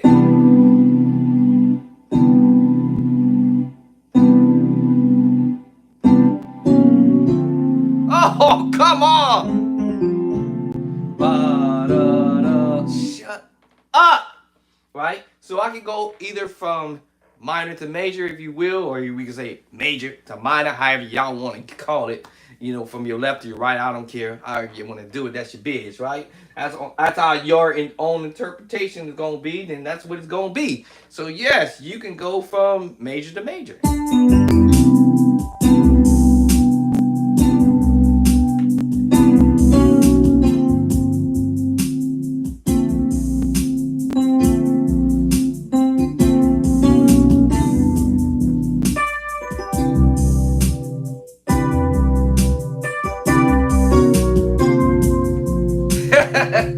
And you can take that and you do the same thing. You can start it in a whole nother key if you want to go up.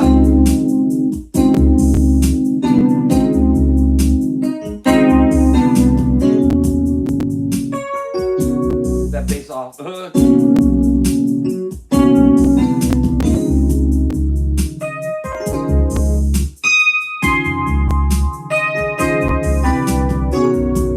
And once again, you could take that same idea and transpose up.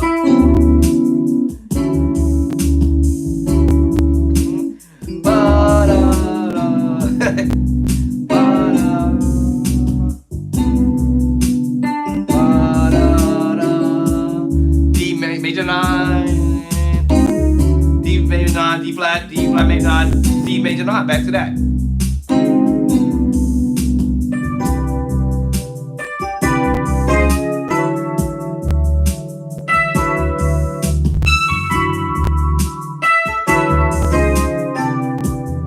Once again, you can take that up and go to E flat and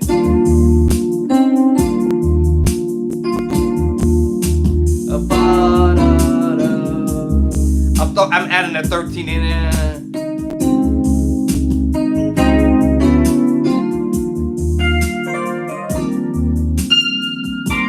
You see that left hand? You see that left hand? Did y'all see the left hand? So I realized I'm playing a major chord, but I can go to the major 7.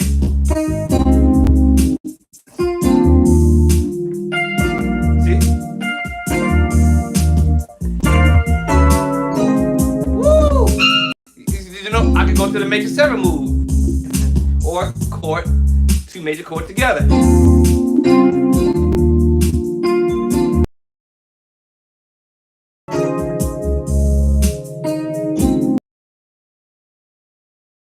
Again.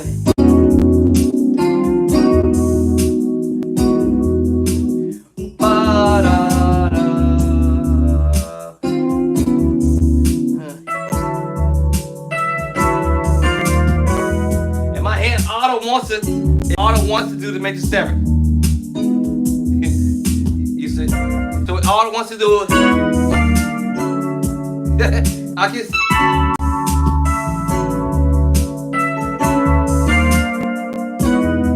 it auto wants to, and also too it wants to rotate between the major move, and also I can use the second inverted of the move too.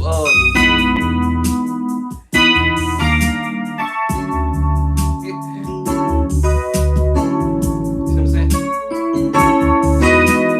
I'm gonna go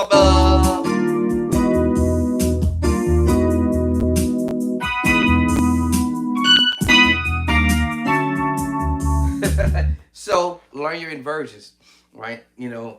Again, you can do in any key. I hate when you change my channel. All right, see what I'm saying? And all you doing there is what? The 1, right? I'm just taking the 1 and the 5. The 1 and the 5. And that's your major that's your major either major 7 move. But it's no fun with having the 9. Oh, there's that 9. Oh, I love you, 9. I love you, 9. Yeah, I love you, 9, for sure. 9, I love you. I love my 9. Yes. All right. And so you gonna hear all day long, the 9.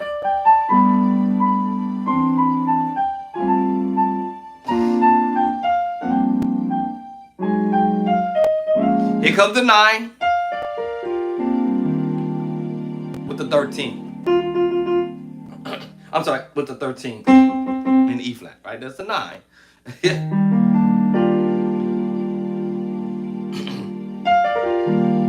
Now I'll add the 13. My fingers just want to hit it because it's auto, right? The 13 and the 9, which is your 2. Makes you your 2 and your 6. And that makes you sound fat. So yeah.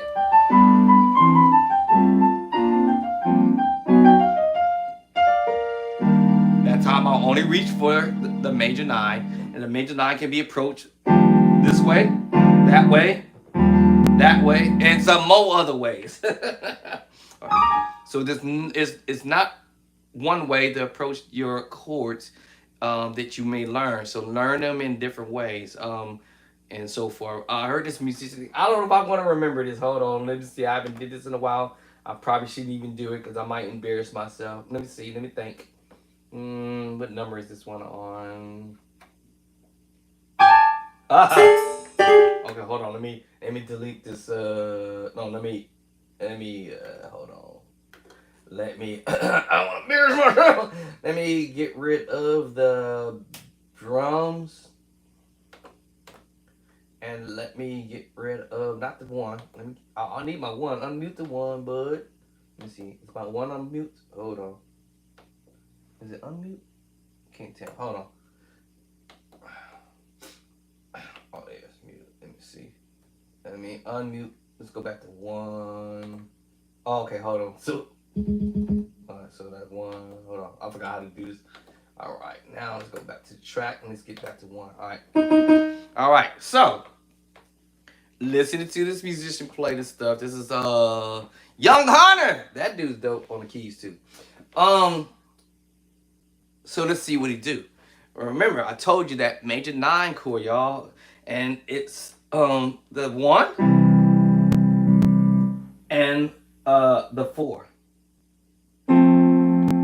It can be the 1 up here, and it can be the 2 chord, depending on how your ears might interpretate that.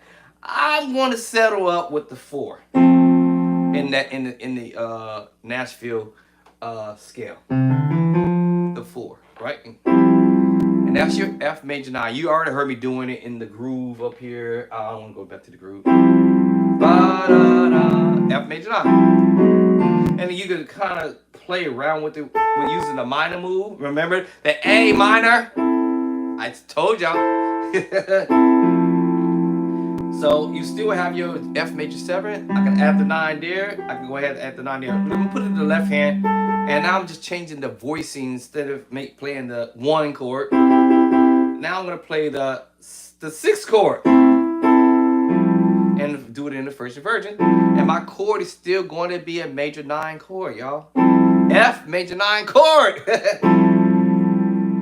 So if I sit here and play around with this for a second. So I got my major 9. Remember, major 9, major 9. Okay, major 9. All right, your major 9, sharp 11 maybe. Oh no. Let's see. Anyway, that's gonna fall in your 3rd chord. Okay, y'all. In C is your 3. Now in F, we have major, minor, minor, major, major, minor, and then diminished on the 6. I mean on the 7. So, okay. Y'all notice I said, I left that there. But I realized in F scale, you have the 1. Major, I just told y'all what the answer was. Major on the 1. 2 is a minor. All right, G minor. And then 3 is your A minor. So it's right there. But I also somehow, I can get you involved with that E minor move too. Which is basically I'm borrowing or snatching a chord out of C major. The 3.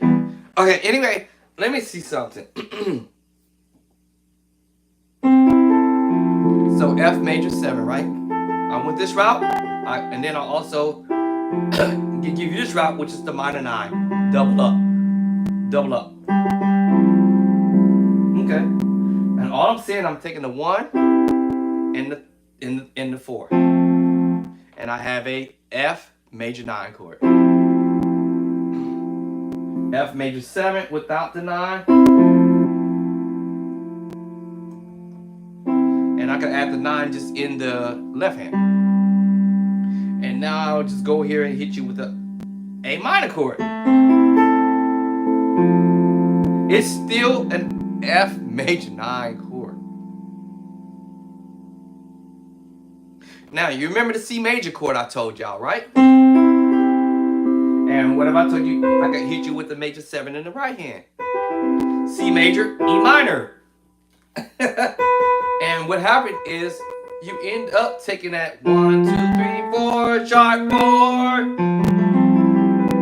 And now I have an F major 9, sharp 4. Alright, sharp 4. Now before I play this track, let's see what's gonna happen, right? I'm sitting here curious. G, F major 7. Okay.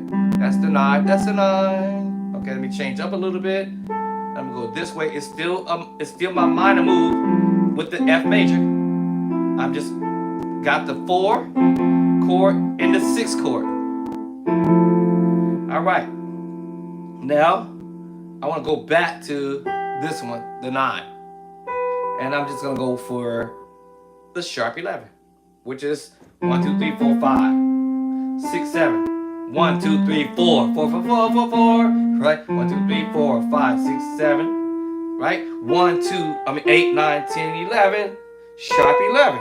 All right? It's the E minor move with the C major chord. Okay, I'm feeling that. All right, now I'm feeling that.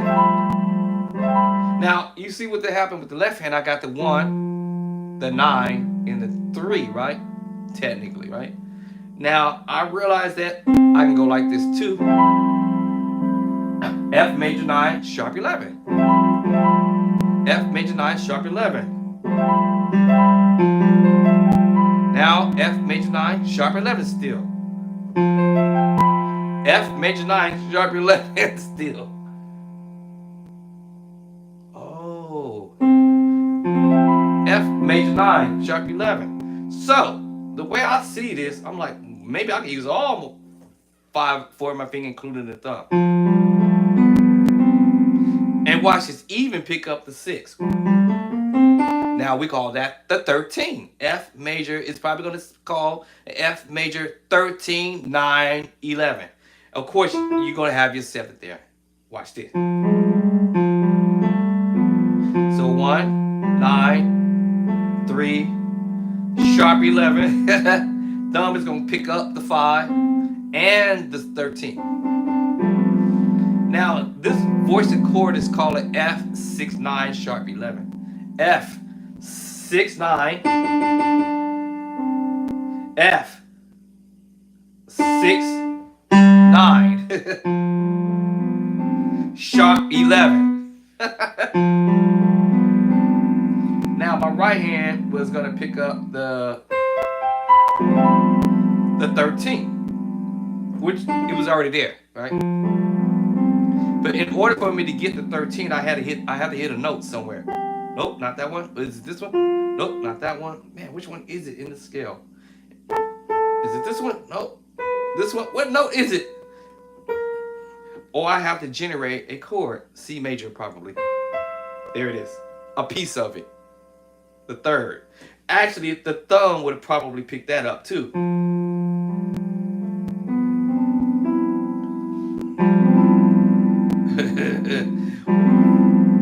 But this is a Lidonia, how you say it, scale, basically. But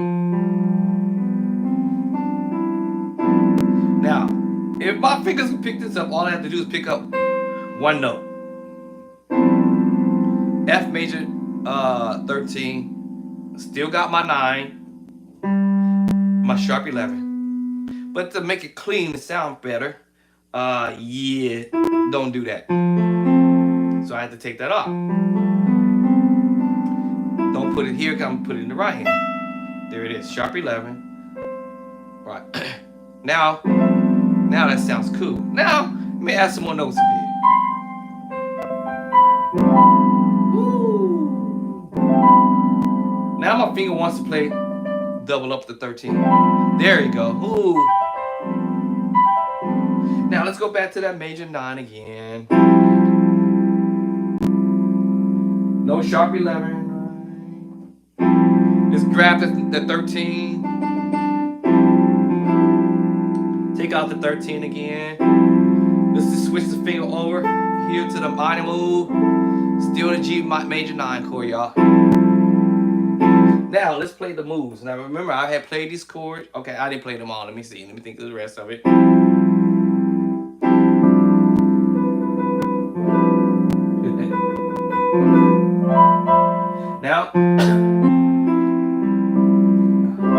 Now I'm taking the chord and doing inversion.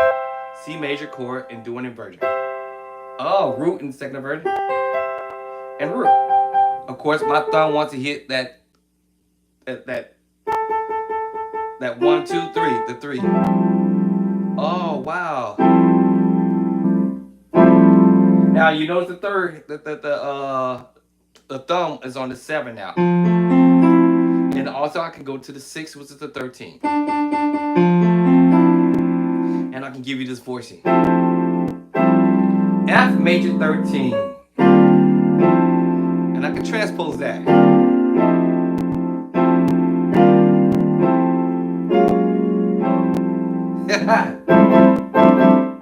Oh, then this voicing. And this voicing. Okay, now watch what's gonna happen.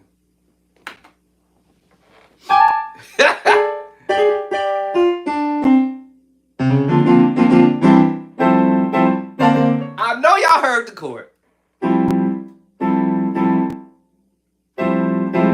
So the first one was this one. And then the second one was there. What? All right, let's roll that back. In case y'all think I was cheating this, I'm telling you, this tripped me out.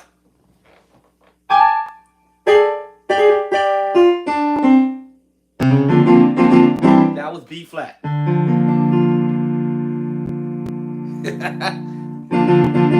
That was B flat. I think I played that earlier somewhere along the way on one of these videos. B flat. Kind of remind me of this. A B flat major 9 chord, but inside. Right? And Now the next chord. Okay, actually you played another chord right before that. Let's back this up.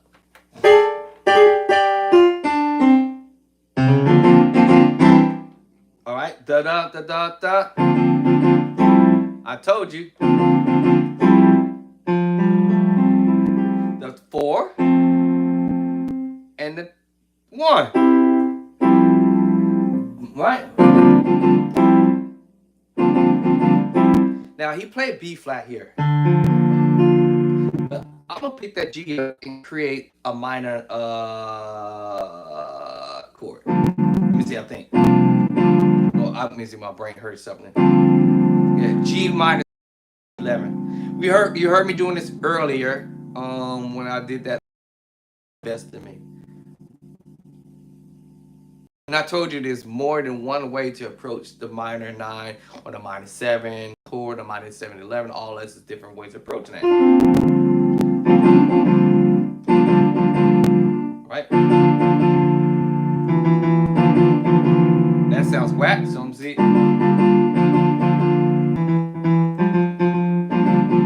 Alright, so let me wind that back. Let me hear that in my head again.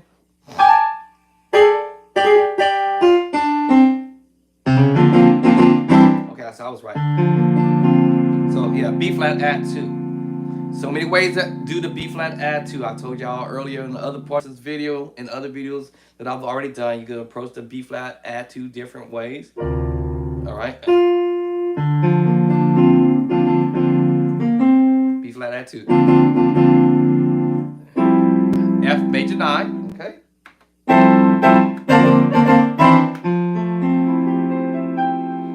And he reached out to major 9 13. Or he can go and play and hit you with the other major 9 chord without hitting you with the 13.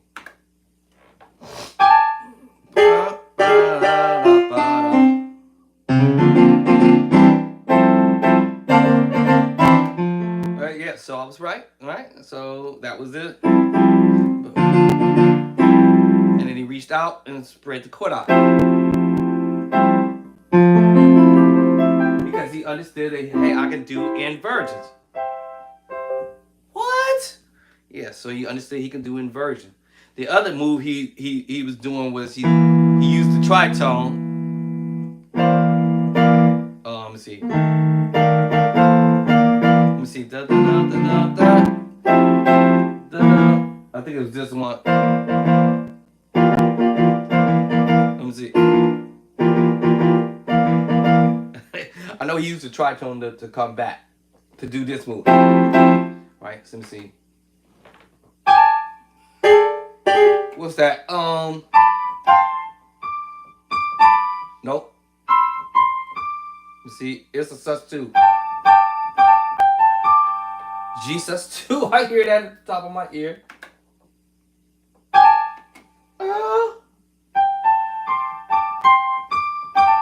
Yeah. So you're doing a G sus2.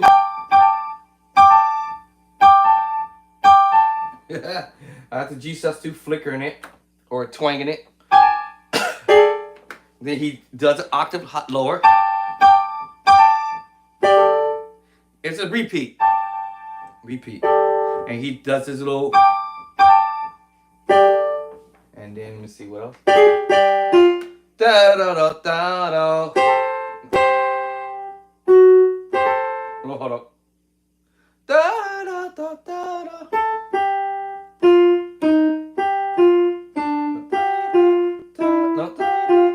Nope. Da da da da da.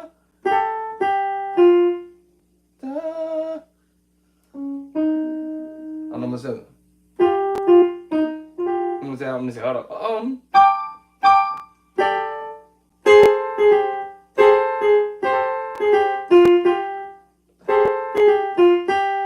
He just went back to it.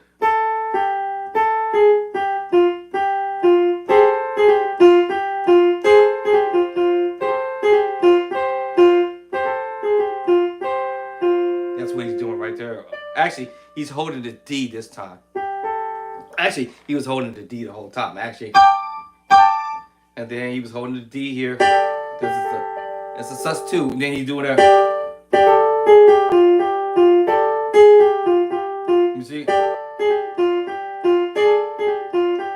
Cause he hold it. He could do that, da, da, da, or he could do it here.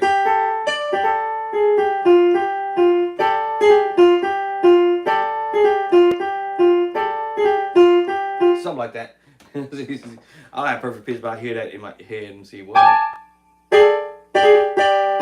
Oh. Okay. Oh, I see what you're doing. Oh, I got you.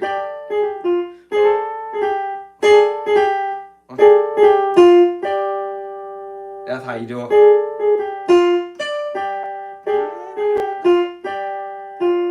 So slow motion. I had to slow that down in my mind here. Whoa. And then he just did the same kind of idea. Let me see.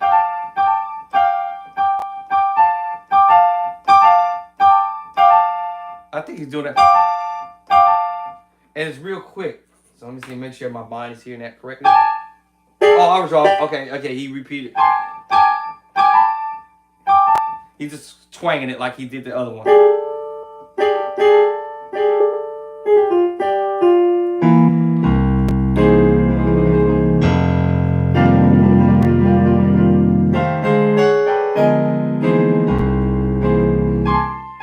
Okay, yeah, so he just did the same thing he did. Yeah. So it's like, you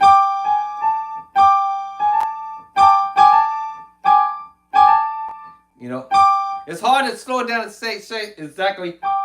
I know he's doing that, and then he twang. And then he does the same thing.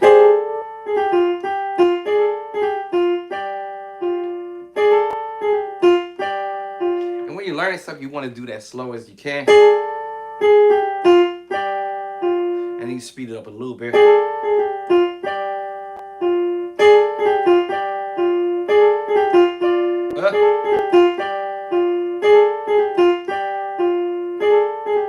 The whole idea is making sure you hold that note down.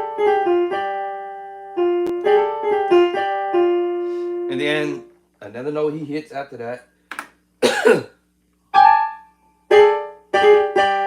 Oh, okay. Gotcha. You went back to that.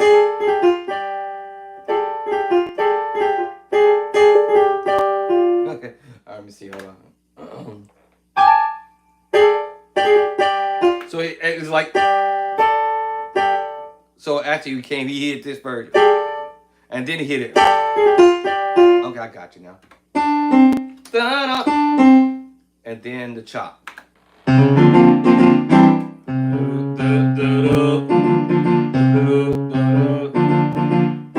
Okay? And then he goes. Then he uses a tritone. Let me see. I think it's this one. I think. I think I heard him doing this tritone. Hold on.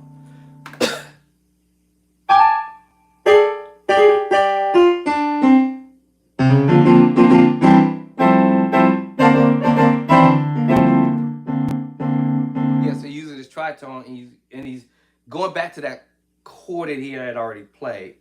All right. So you know after this.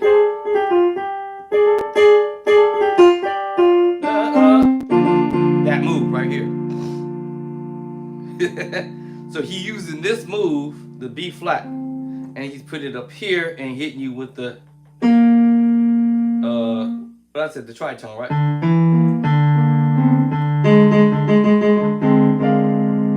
I think it's this one. Hold on. What tritone did I say it was?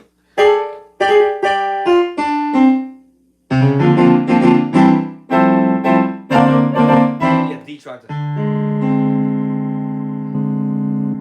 Or yeah. So he uses the D tritone, but carrying this if you think about B flat for a second, carrying the 2. And then it's the B flat, as I was thinking to add 2. B flat add 2. I said it. Okay, I gave it away. It was like B flat add 2. And you go back to it, right? I'm thinking, right? You know, back to the B flat add 2. And you know, if you do the tritone, it's B flat add 2. I told you so many ways to approach the add 2 chords and major moves. Is not one way. There's a few other ways to approach the major 2 chord. Anyway, but he's using this idea, I think.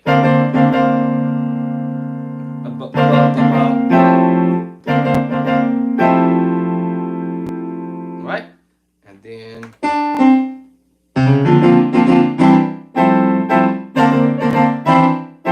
okay, then he go. I thought I heard him do it. Nope. Nope. Hold on. He's using. Yeah, that one. That's the reason why I was testing this out to say, okay, this F major 9. What if I did that F major 7 with the 9 again from this angle? Now let me switch the hand over and see. I do invert. Then I realized, okay, I can use the C major chord. Remember, C major, sharp 9. Remember, all right, because I'm talking F now, and I had, I'm sorry, did I say sharp 9? Sharp 11, I meant to say. Sharp 11, sharp 11. So he took that voicing and put it here. So after he sort of did this, I'm thinking he did this. What?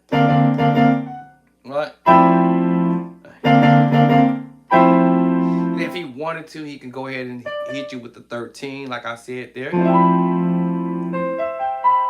If he wanted to, he can just hit you with the E minor move. It's still gonna be a F major 9 sharp 11 in this case.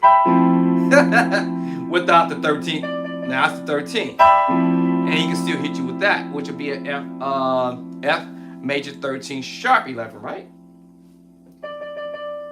13 sharp 11. Your 9 is going to be there, and your 7 is going to be there no matter what. But this still turns out to be an F major 13 sharp 11. Because I was thinking that's what he was going to do.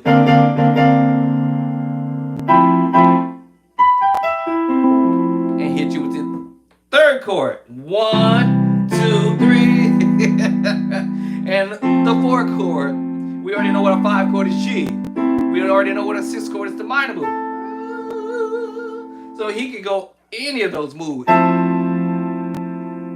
With the minor move, the major move, right? He can do any one of the moves, or the minor move, right? Double up major 7, 2 different major 7 chords, right? Remember we talked about mix and matching chords?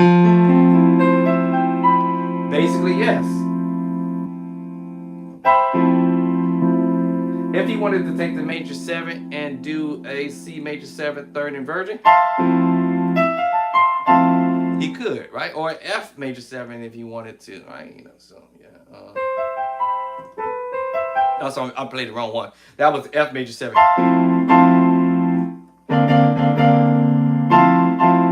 But that doesn't sound right, right? It had to be a C chord, so that means I could play the 3rd inversion of the C major 7 with a sharp 11.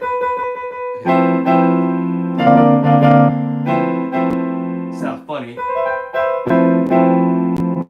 Versus playing the root. How about the 2nd version? Let me try that. Yeah, see that? See it? You can get the difference between. You'll hear the difference.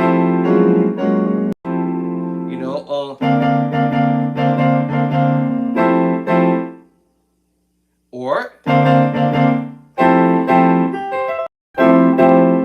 might hit that.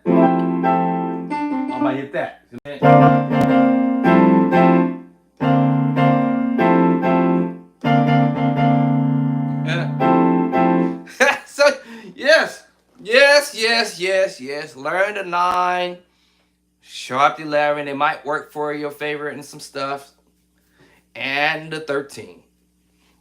So 9, sharp 11, or 13, sharp 11. Of course, your 7 and your 9 is going to be in the mix. So the beginning is the major 9. Now I got sharp 11. Doesn't matter if I put it there or put it here. At the end of the day, I know I'm playing a C major 1, the 3 chord minor, E minor. At the end of the day, and my 4 chord. And I was like, oh, when he did this, I was like, that is, you know.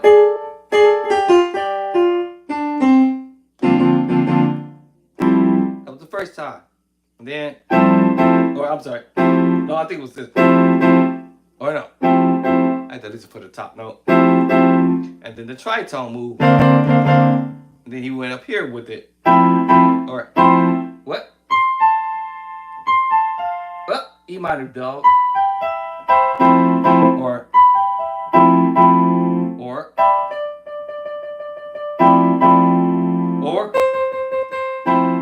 all of it. So, yeah. These chords will wear you out. But that's what happens when you start listening to ideas. Yeah, he ended up doing what I thought. And you start playing all of the notes. Major 9, 13. We no longer use the sharp 11 for a second. We took it out. Right. Major 9, 13. Major 9. There's so many ways you do this. First inversion, root, first inversion, second inversion. Second inversion and root. And because you might hit another note by accident because of the thumb wants to play more than one note.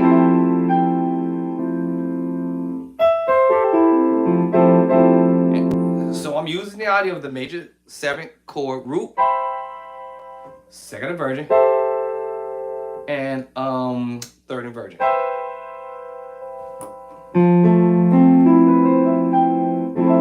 That causes me to play the sharp 11 chord now.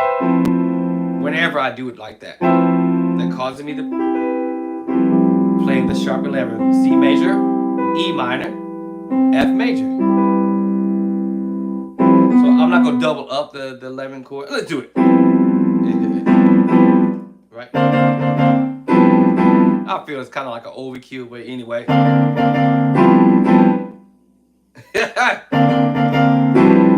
I feel it's a little bit of an overkill on the 11, the sharp 11. So it sounds better when you just do it with one of them. Right?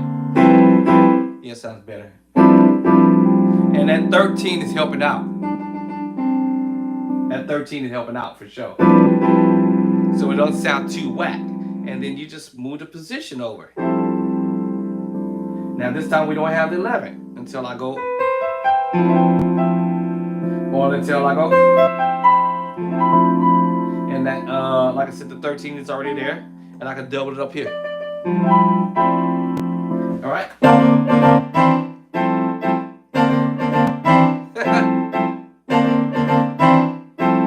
Yeah, so you see, you keep doing it again. Right? Right.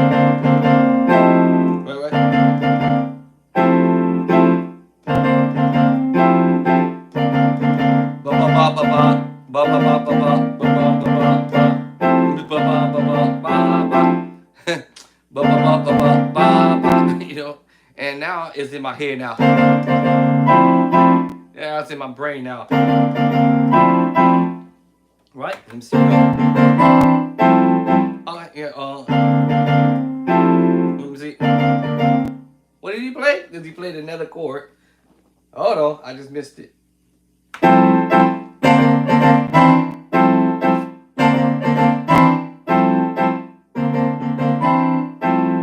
I saw you. Yeah, okay. What? But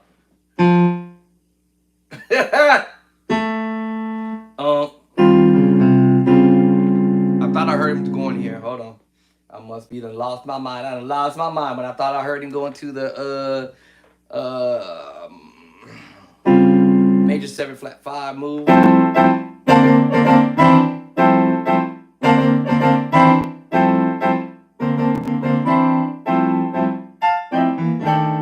Oh, E flat.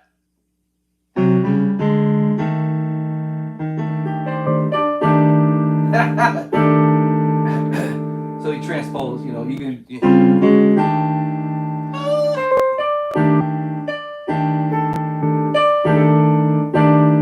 E flat major, the major 7 flat 5 move. I thought I heard him doing that. So, those chords I'm already familiar with. Right?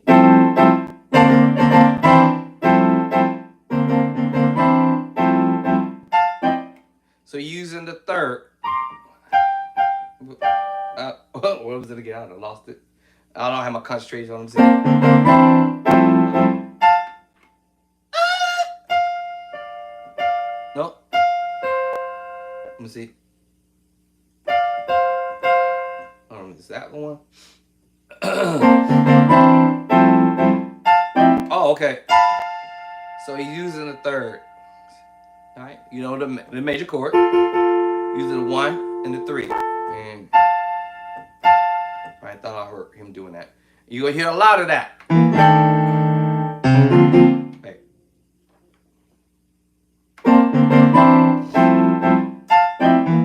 Duh. I forgot it already. It's that quick. Hold on.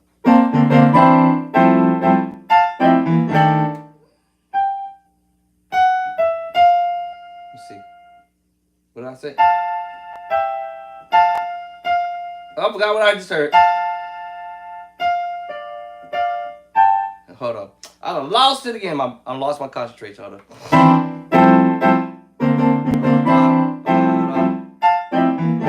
Oh, okay. Let's see. Da da. Okay, because my brain is concentrated on that little move he did.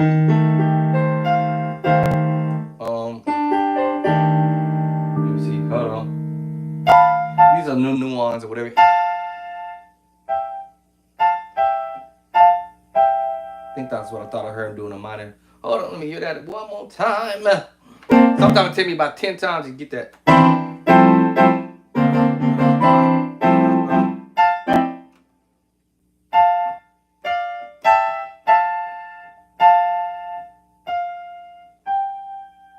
I'm not sure why am I hearing this in my head.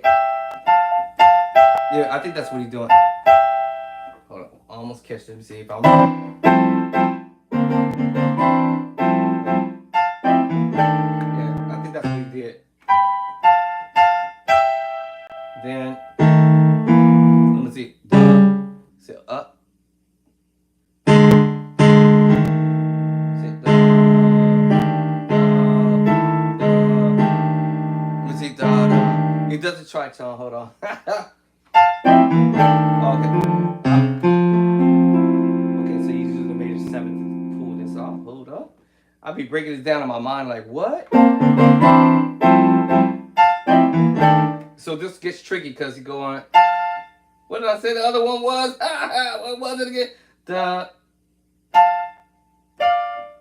I done forgot it just that quick. Hold on. Dang it. I'm gonna be like this other musician. Dang it! I done forgot just that quick. Hold on, dog. Okay, I hear it.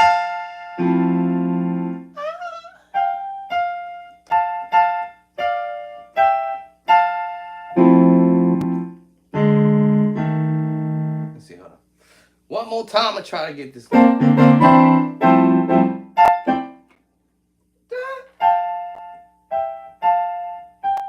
Oh, why I'm hearing this.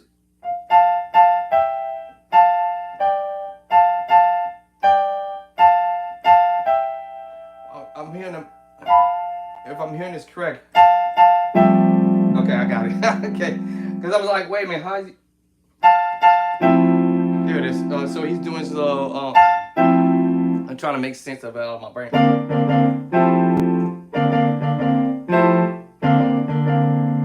Ba, ba, da, ba, ba. And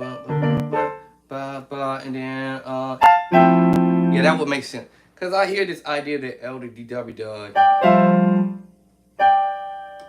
It's a perfect fourth, but he's using the idea of the third and the minor third. So this is Young Hunter doing this, yeah. And he's using the major seven, I think.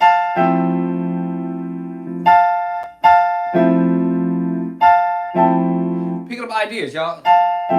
That's what we do, right? And this is just the F major 9 chord, same thing.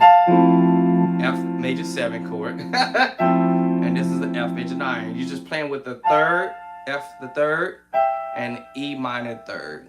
Now, the other move was...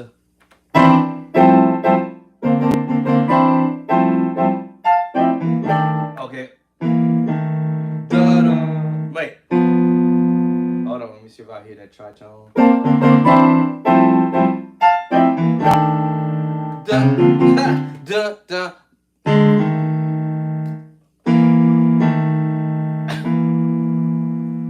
Can't be that one. I think it's the other one. Da, da. I don't know why I keep hearing this one. Let me see, is that a walk back on the tritone? Okay, because he was chording. And then that's what threw me. Okay, so hold on.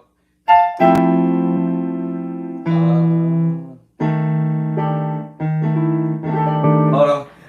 What I'm doing is like, this ain't easy at first, but then my brain is like, let me, because this is not something I do. I'm not a keyboardist, so. Okay. There it is. That's what it was. Okay. So he's doing it, I think.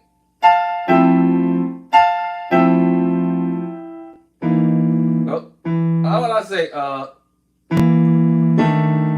Okay, so da ba. No, he's not doing it. I'm sorry. Okay, after that, then I hear him doing this, but he did a chord right before it. So hold on.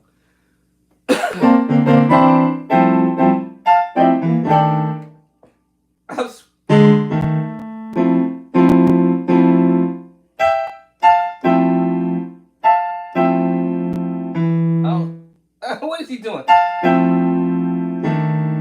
think he's just going straight to it, huh?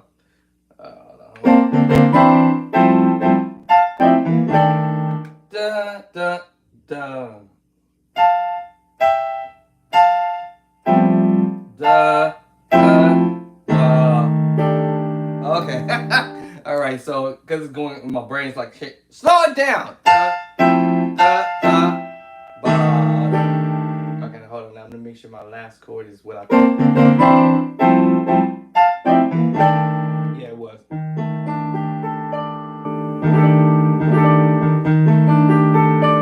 See?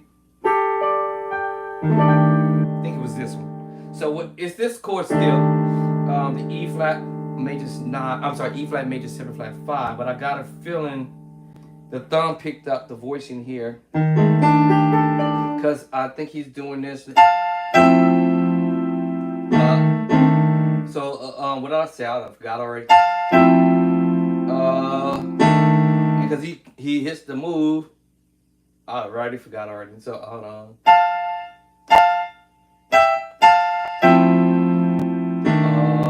And then the thumb pick up. I think this is how he voiced it. So let me see. Da da da. All right, get this rhythm in my head.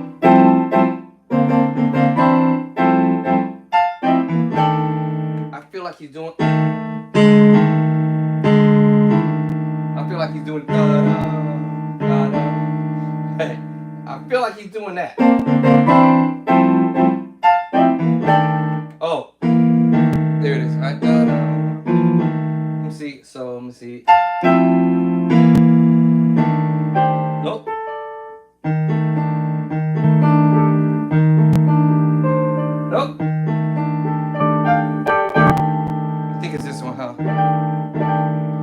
gotta listen for the top note, then I know that's where he goes.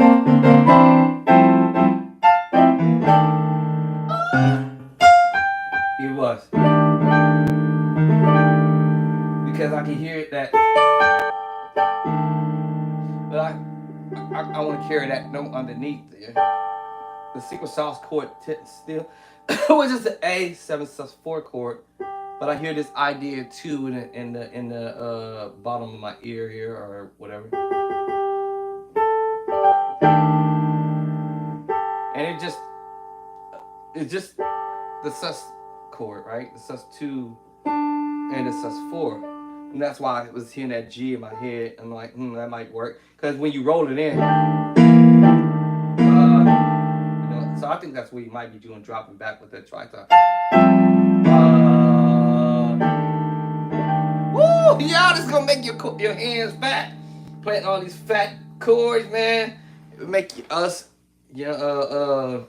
my keyboard moving.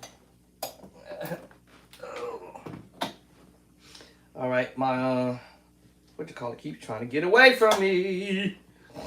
All right, I gotta find another way to get this darn thing to stop moving so much.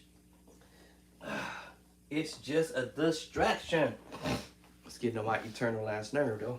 All right, so I'm gonna have to find a way to keep it from moving so much.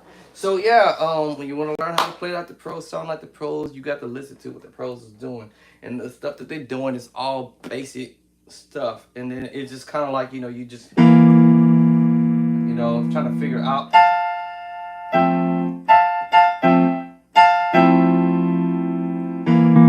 I feel like he was doing that, right? But then it was like his hands just coming here. Yeah, so the E tritone to here. So I don't know.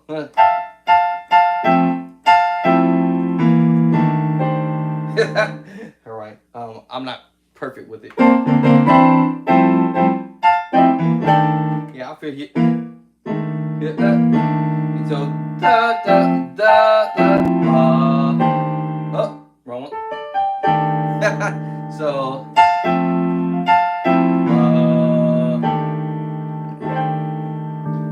Or he doesn't have to hit that tritone and go. He just goes straight to the tritone. Then straight to the chord. But I would have did that.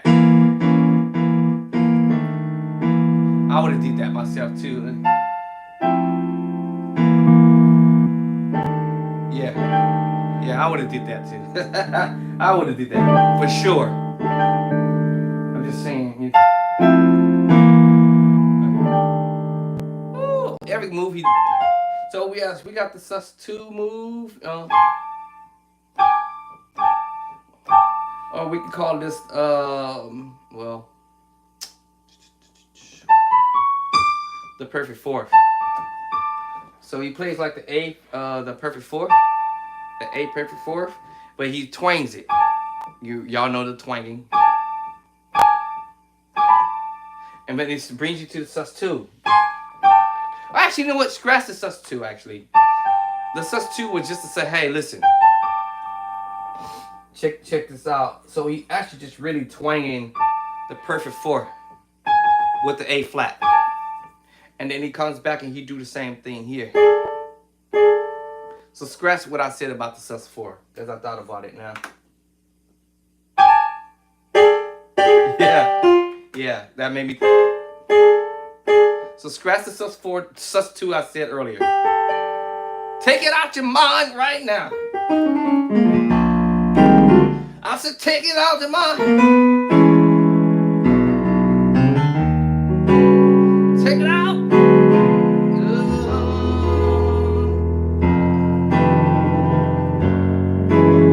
Take it out. Take it out right now. Take it out. Okay. Yeah, take that out your mind, because never mind. That was just a thought. It was close. Because he's using a perfect fourth. And he twanging that A flat into it. And then he comes back and do the same. And then he taking you to the perfect fifth, the G perfect fifth here.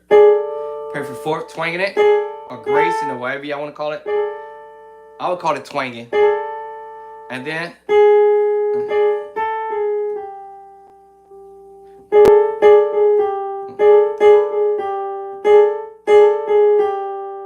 the perfect fit, right? And then you take it to the major 6 move, and back to the perfect 5th, back to it.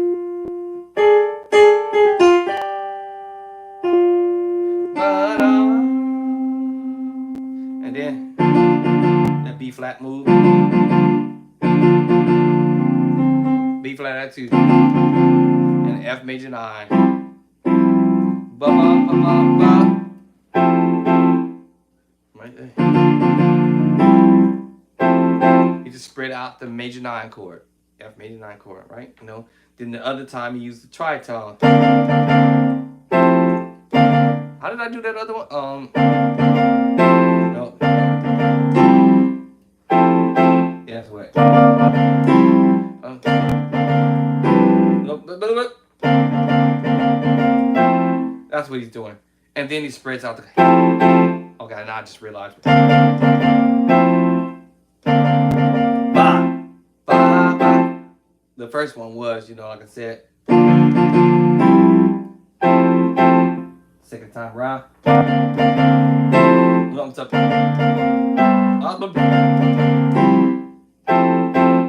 Or this one, C major. Or however you want to do it. However you want to do it. I think he went back to that. Then back here.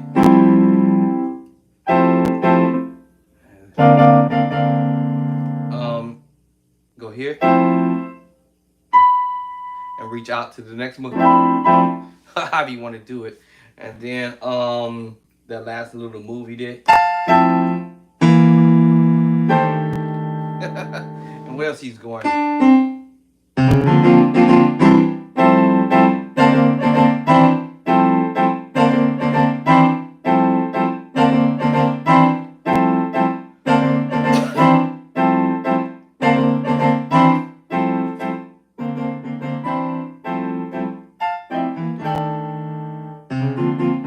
Oh, he repeats.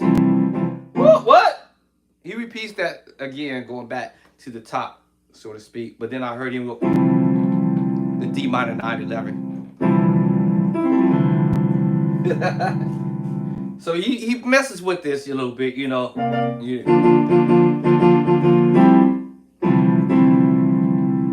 So now he's taking you to the D minor 9/11 move.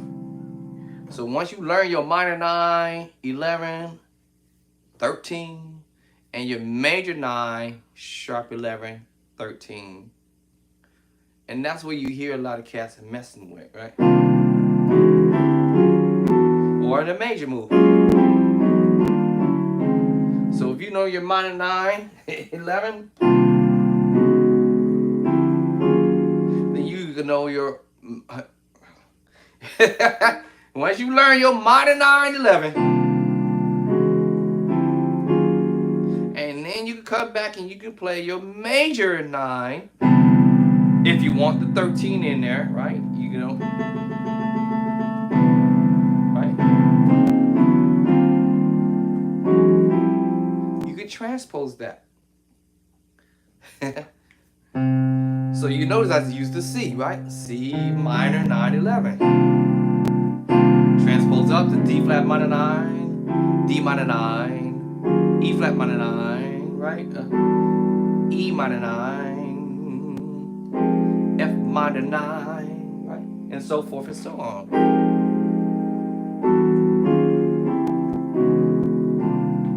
And then I'm gonna switch up and go to the major 9 move. The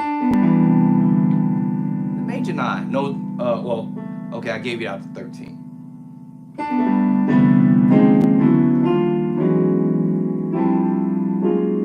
did the same thing. Now I might switch up a little bit in the hand. Let me do that. Let me show you. And that made me go to a minor 9 move. Yeah, see what I'm saying? To E flat minor 9. I went to major 9, major 9, major 9, major 9, major 9, right? Major 9. Now I'm going to take you to the minor 9, 11. And switch up. So you might have musicians switching up the moves.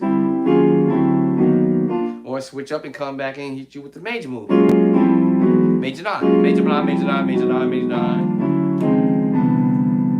Right?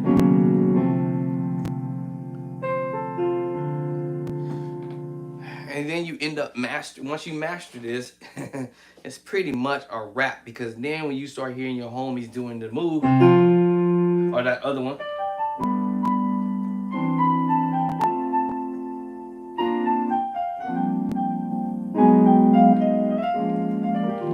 major 9, 13. Oh, I forgot. This is minor, D minor. D minor, inversions. 7, minor 7. If I wanted to do the 11, it's right here. D minor 7, 11. What? E flat major, let's see, watch it. E flat at 2. E flat major 9. E flat 6, 9. Right, back to E flat at 2. E flat at 2. E flat at 2.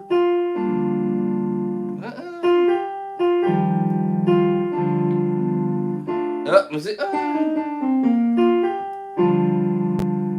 G7. Minor 11 flat 5. We did that early on in the video. So, you know, once we get these chords underneath our fingertip, you know, depending on what bass line is being used.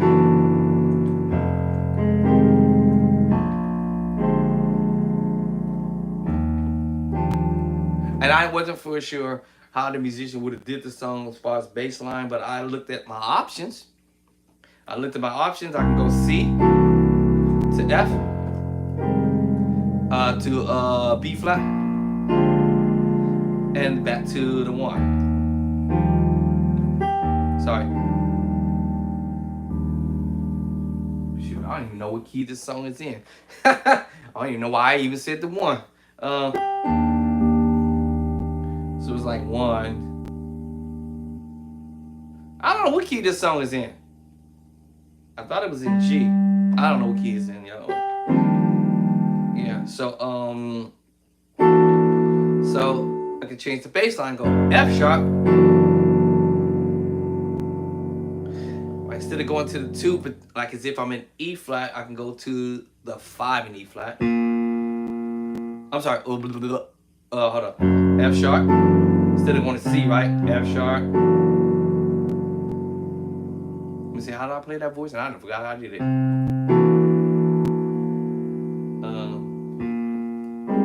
Yeah, B flat. Can I go to E with the next one? Let's see.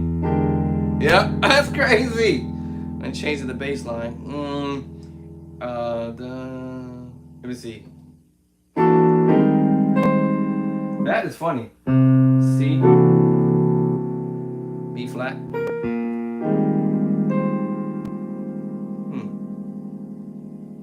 E.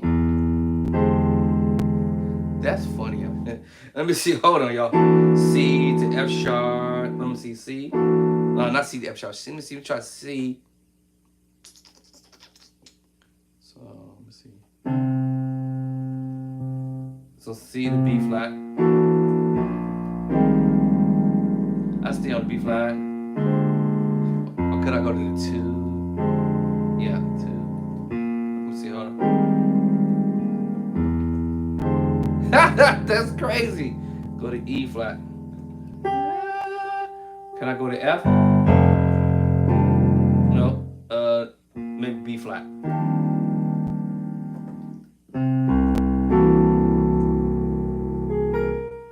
I'm thinking of the 2. Went to the 5. That was the original, right? To this one. So then I'm thinking, F sharp.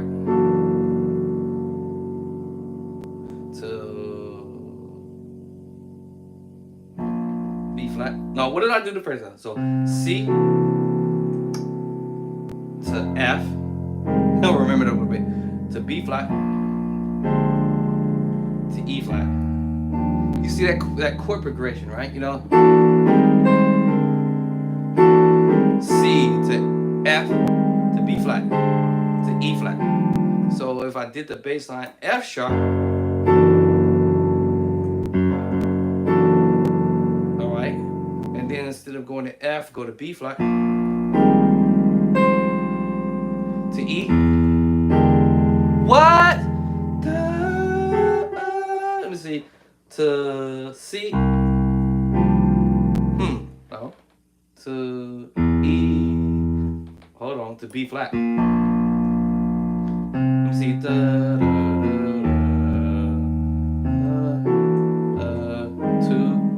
3, 4. Okay, so I got 4 chord progression there, right? So I was trying to figure out how I want to change that bass line. F sharp. Normally I would have went to the F and go to B flat. And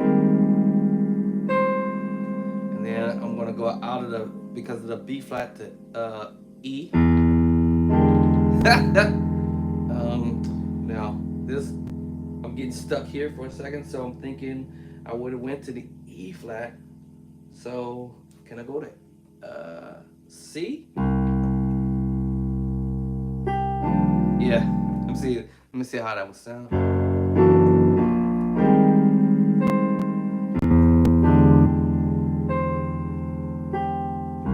Nope. C doesn't sound right. How about F? See what I'm saying? So F. Or even to B flat.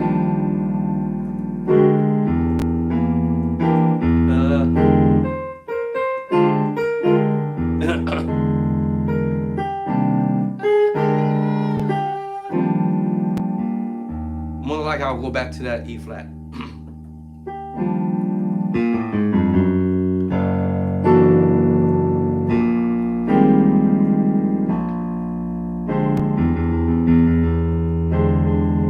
And back to E flat.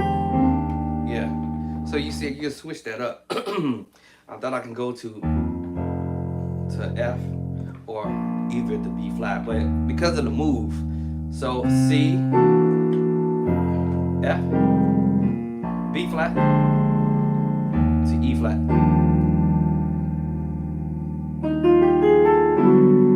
Woo.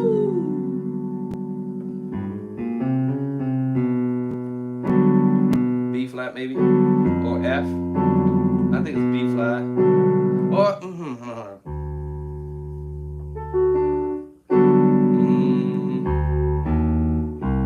let me see.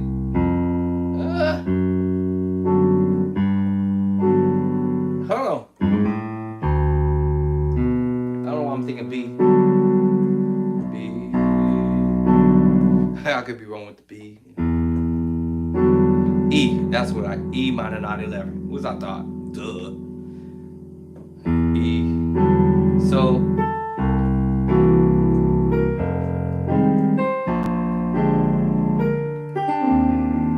And then. All right. Go to A. E, A.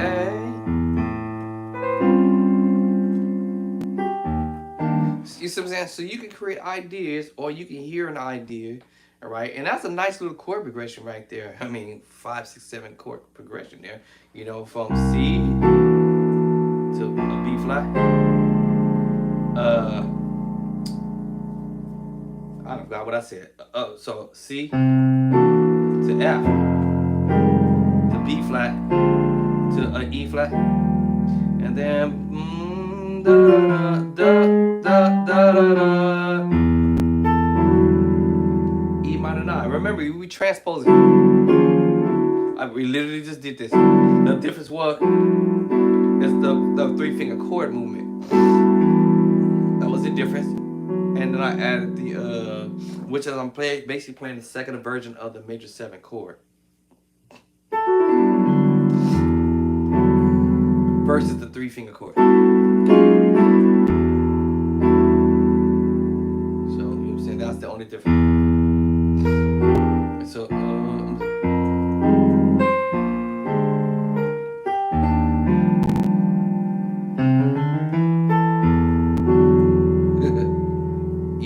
line 11. That would have been with the A bass line. Or you could go to E flat 2 as well.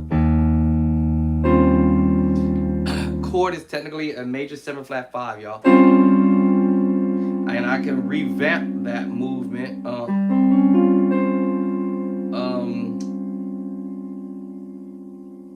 this way. I told you there's more than one way to approach the major 7 flat 5 movement. So I could have went. Oh, sorry, Trent. Let me see. Let me see. E to the E flat. What? I said E flat? No, D flat. Let me see. What did I say?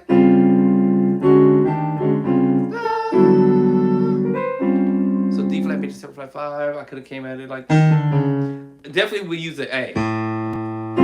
Yeah. For sure. You know, I can. Because I understand it's a sus2, B flat sus2, F sus4. They both share this same secret sauce.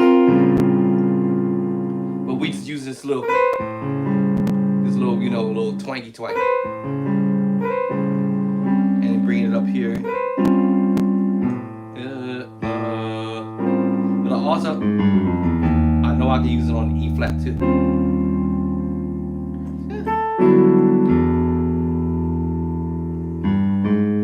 I can hear that in the bass line playing on the organ. And then knowing that I'm playing, like I said, that major 7 flat 5, then I could approach that like this. I could approach it more than one way. More than one way. Let me see what's the other chord. Sorry about that. So, you know, yes, it can be approached in different ways. I can use the augmented chord. Remember that C major sharp 5 at 7? Or the C major 7 sharp 5, right? So D flat major sharp to 5 to 7. And I can still hit you. Oop. Yeah. I'm just thinking about the bass line. Or the E flat.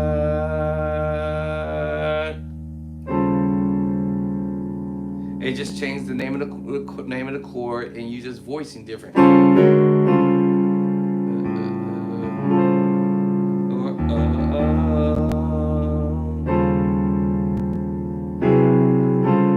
see what I'm saying? Preacher chord, back up. Preacher chord in A. I'm sorry, not in D flat, D. And C sharp, half step back, or D flat. Can I get a witness then? You know what I'm saying? Thank God. Said, let it be like, what key I'm in? These are the chords I've already played. Diminished 7. Back to the same chord on the 1. And roll that back. Remember, stay there. Right? All right. I just, you know, augmented sharp 5. Back to the 1. Oh, Lord.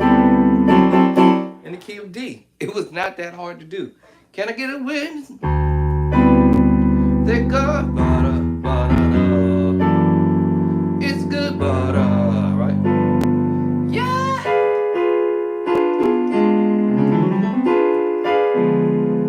It's good. And if you want to do all that ba ba ba ba and all this other stuff, you know, ba ba ba. Let me see, what would I do if I did that?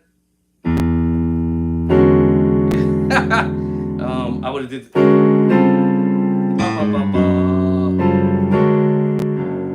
I would mess around with this stuff, you know. But anyway, so yeah.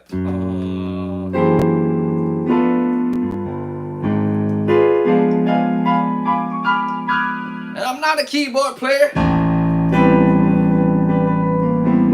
I promise y'all. You can mess with stuff. Just yeah. So all I'm doing. I'm sorry.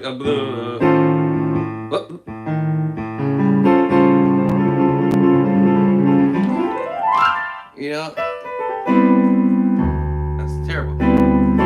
Yeah, and know that you can take that same idea and put it in C. You use that major 7 flat 5. Major 7 sharp 5, and you can go to the key of C and do that movement. And what it is just a half step back.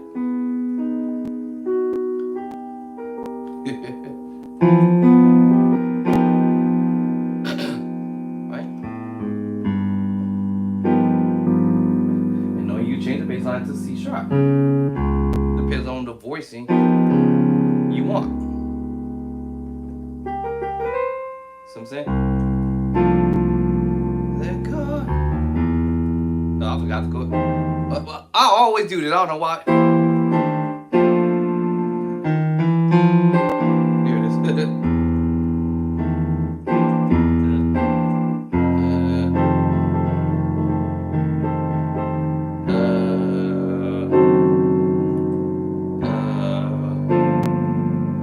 Right? And then that same thing. What? Whoop. Alright. And decide what bass line you want to mess with. I think I did that right. Yeah. Yeah, Lord. And you can do the same thing, and knowing that you go into the key of B and follow that little formula or format or whatever, right? And the ones I'm playing, what helps out is knowing that you play a major sharp to 5. That makes it easier, all right? And if you're trying to put this move in C, okay, and if I know I want to go to the key of B with it, I just go B flat, sharp 5, add 7, and then of course make sure I'll play that and this is not this is really easy to find this because you can go 1, 2, 3, 4, 5, 6. It's a no-brainer because you're gonna be playing the minor 11 flat 5 chords, y'all. This basically that's what it is. And then 1, 2, 3, 4, 5, 6. And you can go to E with it. Depends on how you want to voice that. You just changing the bass line. Well, I said 1, 2, 3, 4, 5, 6. Now, if it gets a little weird, strange, when I say weird, strange, that I had played this earlier. Remember here? I had already played it there. Oh, and I just split the chord with 2 hands because knowing I was playing a tritone. Oh, yes, I was playing the tritone with the major chord. So when you start learning a pattern of stuff on how you want to play things, you're gonna know tritone with a major.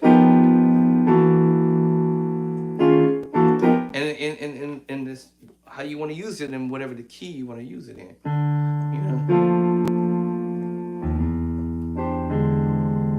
Earlier I played the wrong tritone. Then I went to the mind move.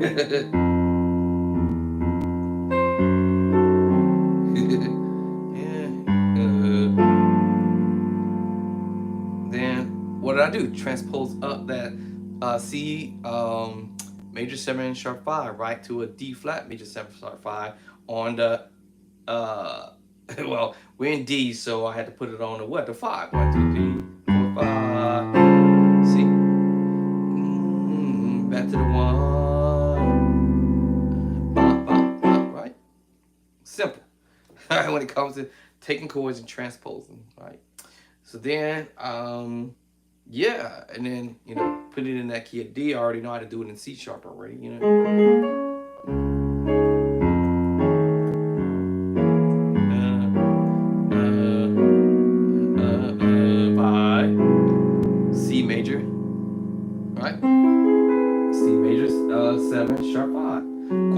flat 5, and yeah, C major 7 flat 5 sharp 5 now. So I already know. Transpose.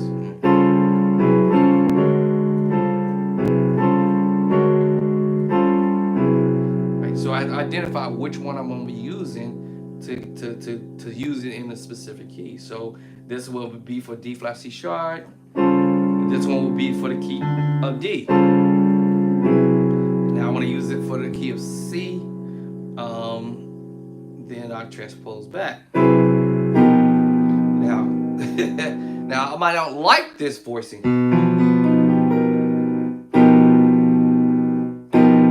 I may not like that tritone on the bottom because it's technically right here. Oh, yes, it's right here.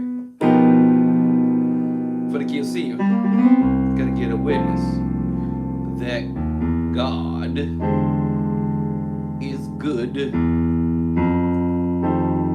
Oh Lord, there He is. Right? I want you to know God is gonna do a blessing for you, and I already know to stay on the 5 and C. 1, 2, 3, 4, 5. And I already know the transpose.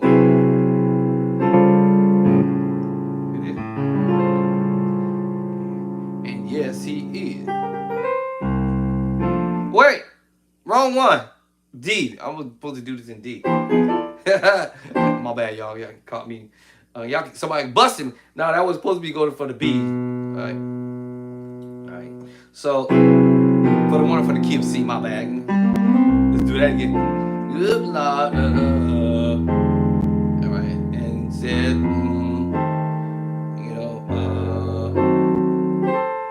back to the 5 chord, which is the 1 chord, and then that move.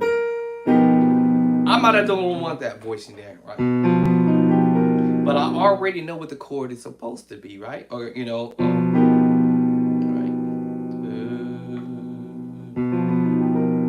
right? So that'll be my bass line there, right? See what I'm saying? Well, my bass line could go to C sharp.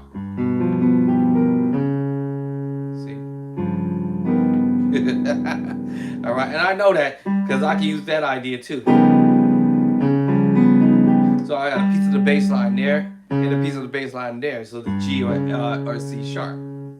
And I still got my tritone, but I just took that one off and put it here. And I got my bass line. And then technically, right? There it is.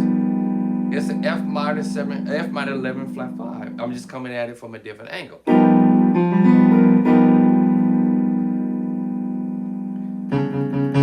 coming at it at a different angle, right? Of course, if I was on the organ, right, I already know to split the chord up and go try E, F tritone instead of going B tritone, right?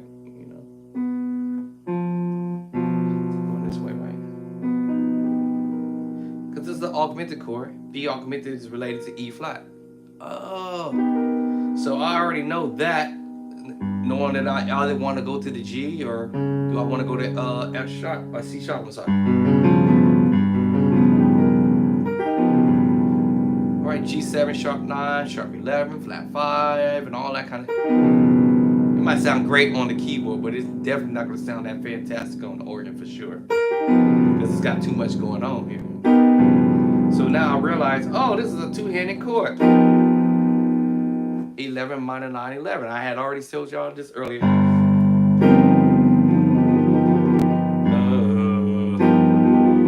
G7 sharp 9, sharp 5. Or if I wanted to go to the C sharp bass line, then this become a C sharp or D flat 9, 13 sharp 11. And then we get out. Ba, ba, ba. Right. That's simple. Couple chords and preaching chords, and you ain't got to trip that much on, how to keep up with your pastor if you kind of new at this or whatever, right? All right, and then I would do the same kind of scenario in B, right? B. If I already know the move is going to be B flat, sharp 11. I'm sorry, B flat, sharp 5. I'm sorry, B flat, sharp 5. add the 7, right? I already see the split in the chord. I already know what the chord gonna be. 1, 2, 3, 4, 5, 6, tritone. E, right? Remember earlier, I just played the previous key, the previous chord, which was an F minor 11 flat 5. Now we're doing a E minor because we're going to half step back because we're about to put this move in B. Oh, and earlier we had played a G, half step back, it's going to be F sharp or C, which I had already played this chord earlier. All right, then I had to decide on how I want to voice this move. 1, 2, 3, 4, 5, 6, 7.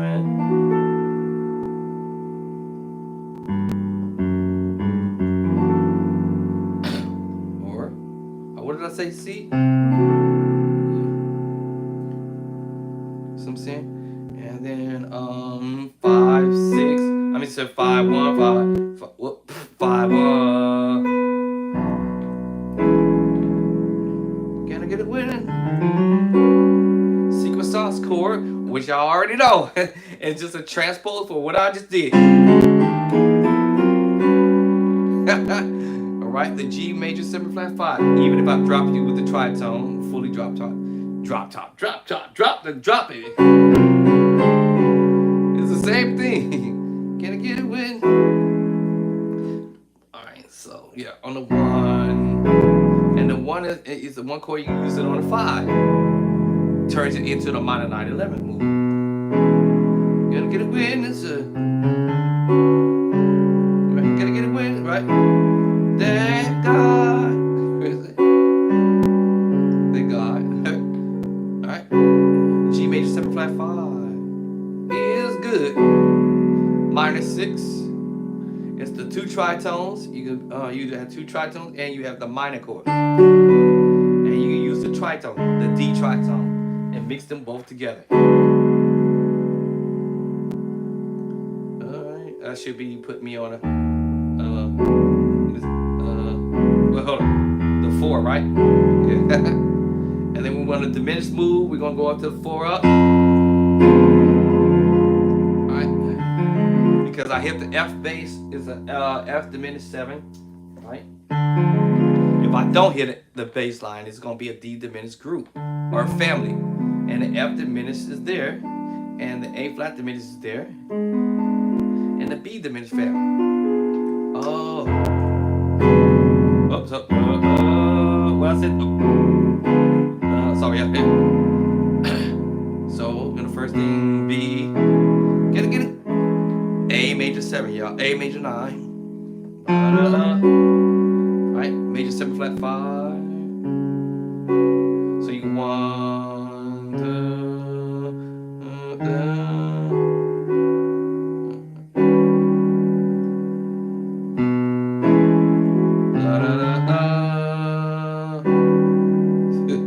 or this was cute too.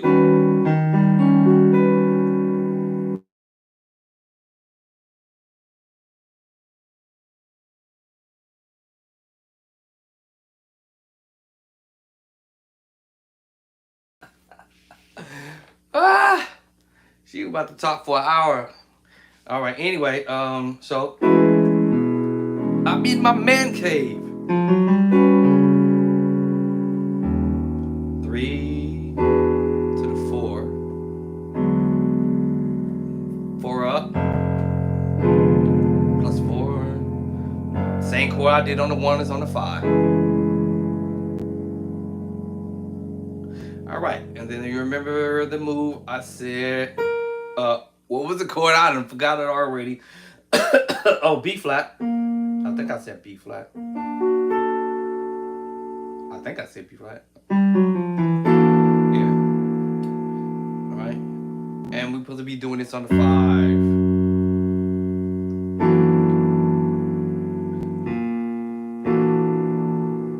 So hold up. 1, 2, 3, 4, 5. That's, yeah. Hold up. 6. I mean. All right.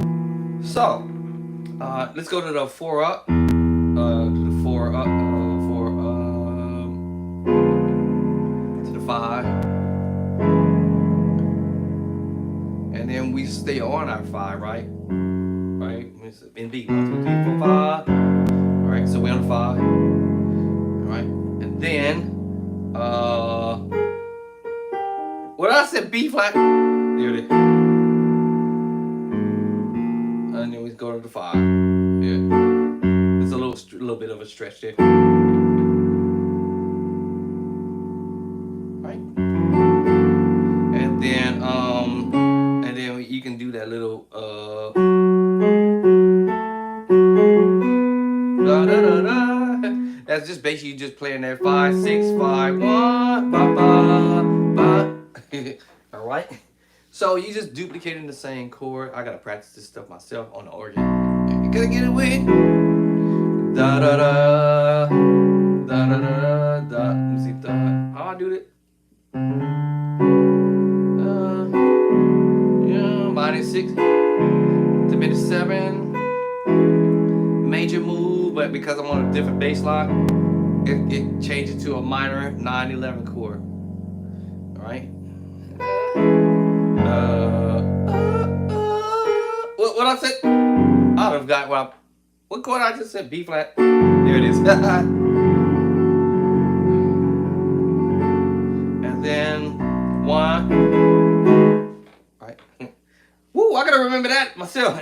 Can get a witness on the 1. Walk up to the 3. Right. So you got 1. I'm just walking up to the 3. Secret sauce chord. I call it. Right. It's just a major 7 flat 5. Then 4. We're going to the 4, which is the minor tritone mixed with the minor, right? Tritone, right? Mixed with the B minor chord. You had the root, and then we doing this in the first inversion,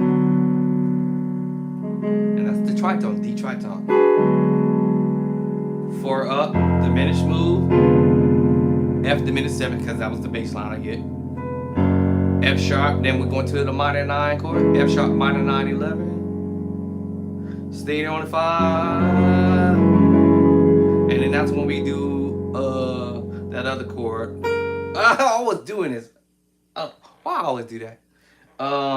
Simple chord, D major with the actual watch this. I can change the bass line and play a D major with the E tritone. Then right back to the 1. Ba, ba, ba. I just thought about that. All right, and I could have did that in all 12 keys, by the way.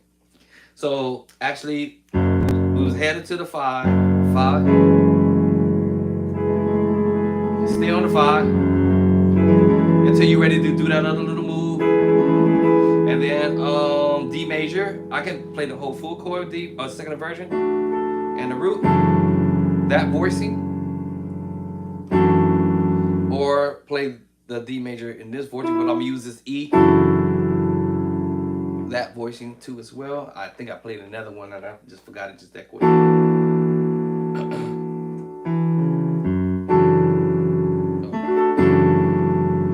All right, D major 9, because we was here, right? The minor 9/11 chord, right? Because we were on the F sharp. And then we do the next move, like I told you, is B flat, sharp 5, add the 7, 1, 2, 3, 4, 5, 6, right? And I hear this F sharp in my ear because that's the 5, and B, 1, 2, 3, 4, 5. All right, so basically I'm playing the B flat with the y'all will be laughing. So it's like I was playing the B flat, and I went to the sharp to 5, and I'm giving you the A at the top. It's really a D major chord here, but now I'm playing in a transpose of the major 7. This time sharp 5, same scenario, right? Right. And I'm using the almost like sort of the power chord, but not really.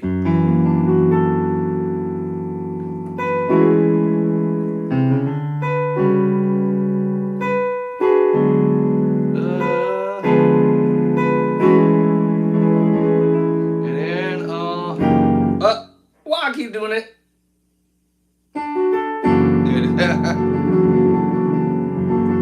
Back to it. You right, you know, or right, that kind of stuff. All right, and you can do this in any key that you don't think you can do. A. Hold up. Let's see where my fingers at. Oh, where my fingers at? Oh, not G, bro. Okay, so think of D minor,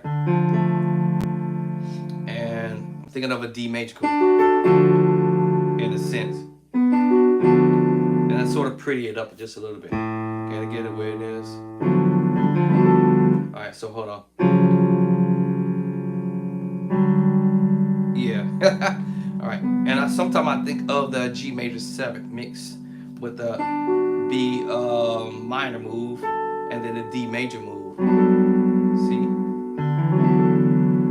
And then you could turn that also into a 6/9 chord or a minor 9 chord. So you can go from a minor 9, 11, or let me see, what was the other one? Or major 9. So it really depends. It depends on what did I know I'm gonna hit. Can it? So if I wanted to go A, I'll do the same. E minor 9. Or if I take one note off, as I mentioned earlier on in the video, and then you have the major move. So in A, 6, 5, 6.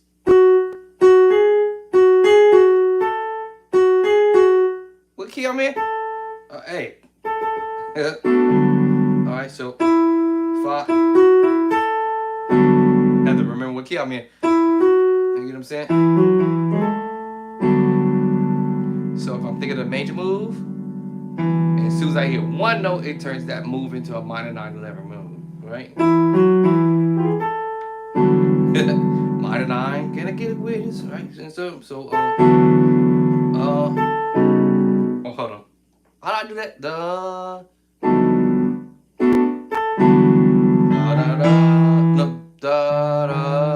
There it is. I'm like, okay, I have to think of A flat for a split second. When I think of A flat, then I can think of the other chord. Can I get it with this?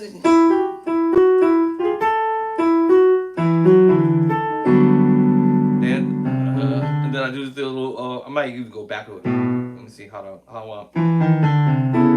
Yeah.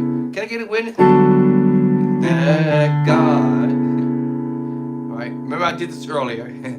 A major add 2. You're gonna see this a lot. God said, "Let it be like and it was like the minor 6 chord. I told you the minor 7 chord, the minor 9/11 move. All right. I hear this all. Nope, not that one. There it is. All right. The minus 11, D diminished 11 flat 5. I took. Right. And then, you know. What? All right. And so now I may approach the other keys similar. Then I approached other keys, but when I went to A, I'm like, okay, all right, let me see how I'm gonna do this. Can God still let it be light, right? And it was like, all right, and it was like, right, you know, I actually did the miss one. How you go?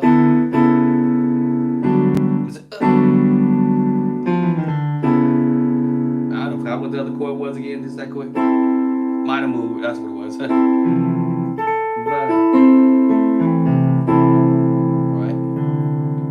I can do the 6/9 move. The minutes move. You know. Same chord I did on the 5. It's almost like this when I heard that move, and I heard that little tritone move, and I was like, okay, right? Remember the tritone? I said, either go up or back.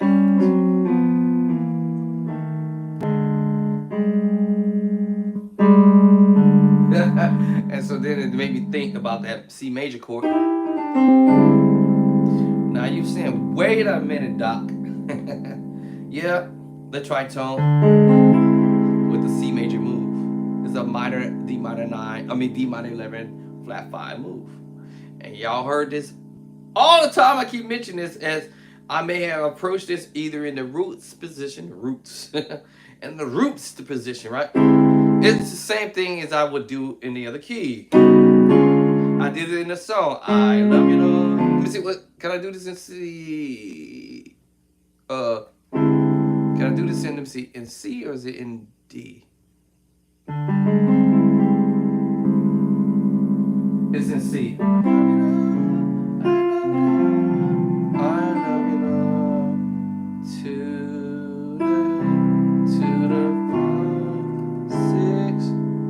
Right here. I told you it was anything. The key of C. I didn't realize I was doing that, y'all. That's crazy. 7. I did not realize I was doing this. This is insane. Oh, wow. I didn't realize I was doing it. And then, I could do that 3 movement. I love you, Lord. I'm sorry. Love you, Lord. C sharp diminished. And then you. I love you, Lord. Remember this move? And that move, the move. You remember that? Right, that's what Young Honey did there. All right, we heard that voicing. Oh man, that's crazy.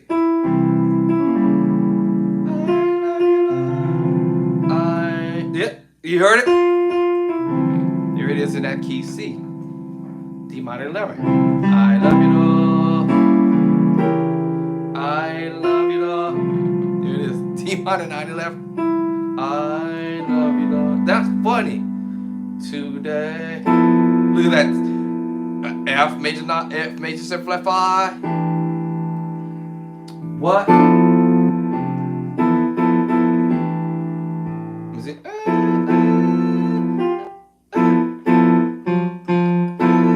I hear that.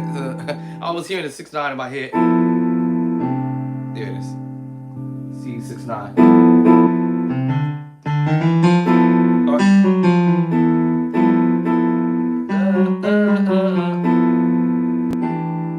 Yeah, C 6/9. What I was, and I also heard this minor move, which is E minor 7/4. That was before I thought about the bass line. Yeah.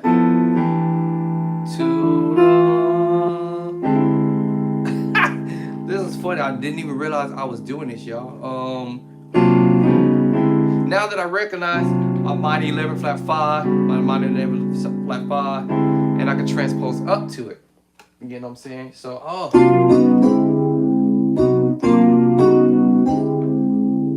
what? That's crazy.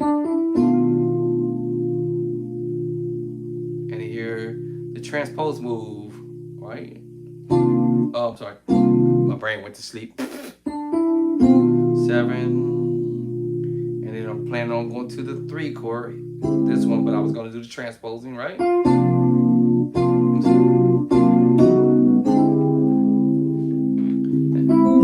Then take me to the minor 9 chord. Right? And remember, I played all this earlier.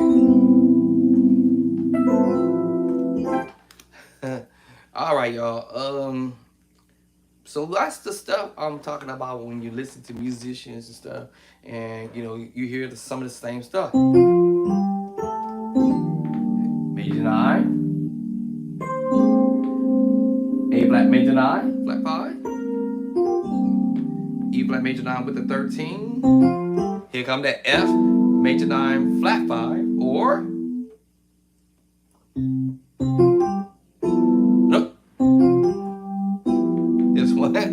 all right, same thing. All right, major 13, sharp 11. Remember this move? So, it depends on where the keyboard wanted to go. Back to it. Alright, major 7 flat 5, minor 9 11, minor 6, and here comes the transposing the major 7 flat 5. Again, 3 chords. 1, 2, all 3 of these chords was the major 7 flat 5. You heard me doing this already. I told you this was gonna come up.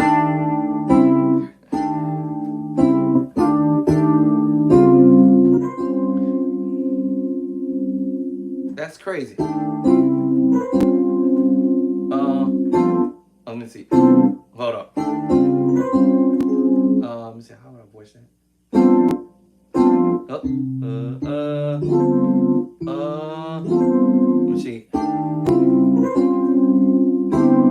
I think I'll probably do that voicing. Let me see. Yeah.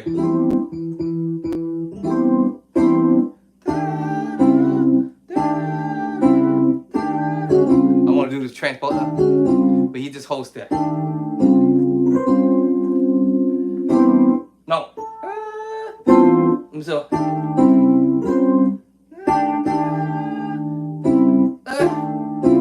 Too many chords in my head now. Nope. Nope. There it is. Remember that F major 13 sharp 11? I told you it was coming up.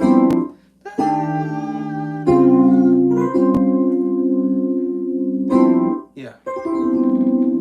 F major 13. The 9 is there, the 7 is there. 13. 9 double up. 11, sharp 11, and F scale. So yeah. And then repeat that same thing. I forgot the rest. Nope. I forgot the rest. Yes. I forgot.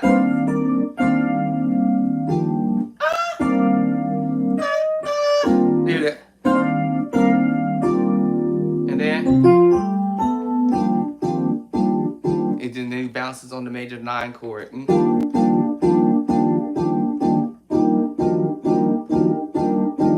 So you just major 9 here, and then you just move the chord up like that, you know.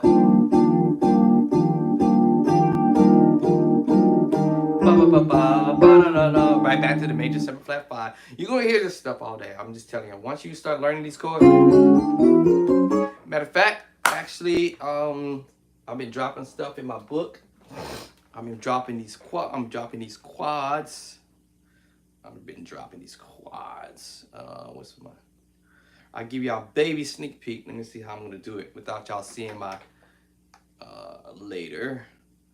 Let me see. Would it be nice to let me do it? Hold on. Hold on. Let me see. Would it be nice and let me without having to put my passcode in? Let me see if it's gonna be nice to me today. Let's see. Is it gonna be nice to me today? It's asking me to put my code in. Dang it. Let me see. Do I wanna? All right. Let me see. It's asking me for my code. So hold on. Continue. Okay. Oh, that was easy. Oh, cool. All right. Let me do it a different way. Ha! Didn't know it was gonna let me do that. Okay. Hold on. So a lot of I'm gonna do an addition 1 and addition 2. All right. So let me see here, Doc. All right. So let me see if I can. Let me do it this way. How do I slide this over? Okay, cool. Hold on, I can't let y'all see the name of my title of the book, and neither can I let y'all see the name of my website. Those are the only 2 things I don't want y'all to see. yet. How do I do it? How do I do this? Da, da, da. How do I do this? I'm trying to see. Okay, I think this is okay. Hold on. Okay. All right. All right. All right. This is fair enough. So this is gonna be my book. I can't let y'all see the actual title of it. Whoa, yeah. So this is the title, sneak peek. um, so this is the actual title. I can't let y'all see the title of my book, but it is gonna be the first edition. This is my Hammond organ on the picture. And then, ooh, you almost saw my boy, what you call it. Then I got the contents of the table, introduction. I'm gonna actually do my table of contents. I said that incorrectly, and my introduction a little different. I like what I have on here, but I got another way. I got some other stuff. I got another way on my sleeve. And then as it go down, it's everything I've talked about with the number system and how it's gonna be mapped out. Everything I'm doing is done by scratch. There's no copy and pasting from somebody else's foolishness. This is my own book, my own way on how I'm gonna approach the building this book. Anyway, so everything was done you know, where you can see your scaling is going, you're gonna have all scales, including the number system. All right. And all this stuff was created by my technician. I started it, and then my technician was like, yo, let me help you out. All right. So my technician is doing an awesome job. I ain't even gonna lie. She's doing a super awesome job. So the keyboard, all this stuff, the keyboard look, we did that from scratch. Literally. So this ain't no copy and pasting from somebody else's book or you know go online and you copy and pasting all that foolishness. Nah, this ain't that kind of party. So I'm gonna let y'all know for all those who's watching this video and you see this ain't none of that. It ain't that kind of party. Everything we built from scratch. Literally, like we like brainstorm it, and then once we came with the idea, then we were like, okay, boom, let's make it happen. Yeah, so everything that we doing on here is from scratch, literally from scratch. All right. So we talk about the number system, we talking about the scales and so forth and so on, blah blah blah blah blah blah blah blah blah blah blah blah, and so forth and so on. Let me slide down, and here's the update. I'll call it the upgrade. Now the other one wasn't color coded. Let me think. Let me go back. Yeah. So the beginning one, where'd it go? Or was it color coded? I think it is color coded. All right, yeah. So the beginning was this is the original. The original, the original, copywritten in 2023, y'all. So y'all better get that right. Copywritten 2023. This was the original. How we did it in the beginning. All right. Then we were like, man, this is I got another idea, and then my technician said, oh, I know what you're thinking of. Okay, I got you, cuz. So this was our original. We built this from scratch, and they don't copy and paste it from nobody's page, nobody's book. I promise you that, because I didn't want all that. You know, I wanted to start from scratch and do it this way. So this was the original. All right, this was the original, and then I had an idea. I'm like, you know what? Let's try this. We tried another route. This is another route that we did. All right. So this all scratch. This all scratch. We was coming up with some ideas. All right. All this is original, not from somebody else's stuff. All right. So then here's the newest updated one. So we put this color bar on it. So this is an E minor 6/9 chord, right? So we color coded. I was either gonna keep it in one step on one specific color or two different colors, where the left hand might be playing this color and the right hand gonna be playing this color of the hand. So I'm still battling with that. But being that this is gonna be my first book, y'all might have a multiple of either or. All right. I'm gonna delete these All right, so yeah, this is my upgrade. All right, tell you what kind of chord you playing. G major 7, right? Joy to the world, joy to the see, I need both my hands to play this voicing. So this is all me. This ain't somebody else's chords. These is all my chords, the chords that I sat here and shed blood over it. Let me see. Let me see. This is your bold stuff. Let me see. Actually, I think I did it like this. Let me see. I think I did it up here. Let me see. Joy to the what? Joy to. I'll do the right hand first. So I'll do the first 4 chords. So joy to the world. Joy to the world. Left hand, right? Then I put the right hand.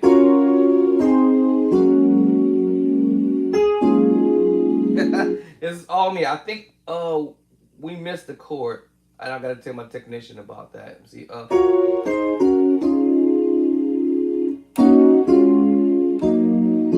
yeah, I think we missed the chord along the way. Hold on.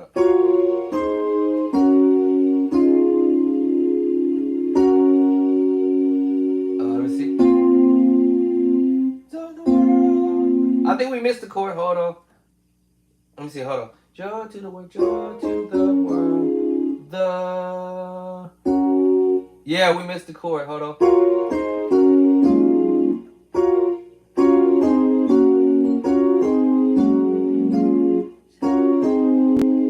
Oh man, let me see. Yeah, we missed the chord because there's 2 the chords that I put there. Joy to and the right hand was colored in red, but originally I started to have it in one color. Joy to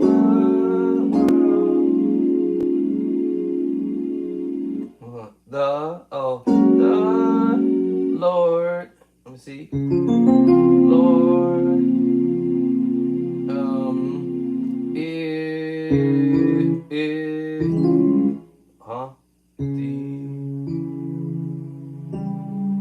oh, okay, it's up here. Let me say hi.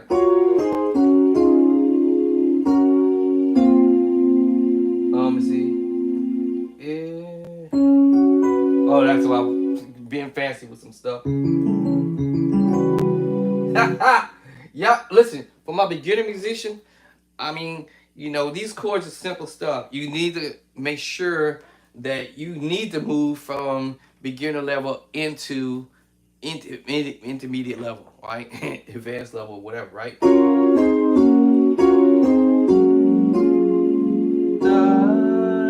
What I say? The Lord nope. I keep playing that voicing.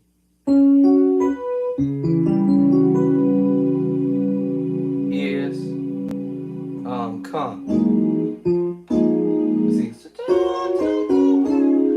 The Lord is come. All right. I had another idea. Let me see. Hold on.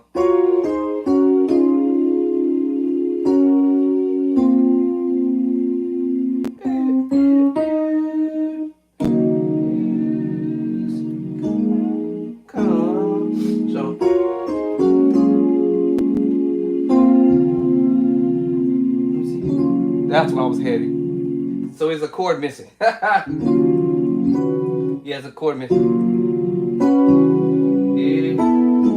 Yeah. So I got a chord missing in that one here. Joy to the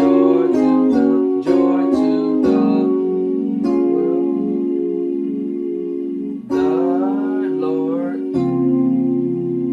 Actually, I was gonna probably take you to this move. Is come. I told you I have my own ideas, man.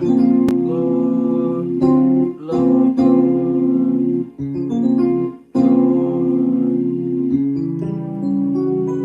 is, let's see, come. All right. So anyway, I gave y'all a little sneak peek.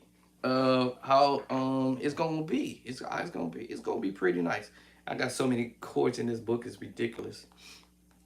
And so I just been working on it and working on it. And then of course I got my logo. This is my logo on the back.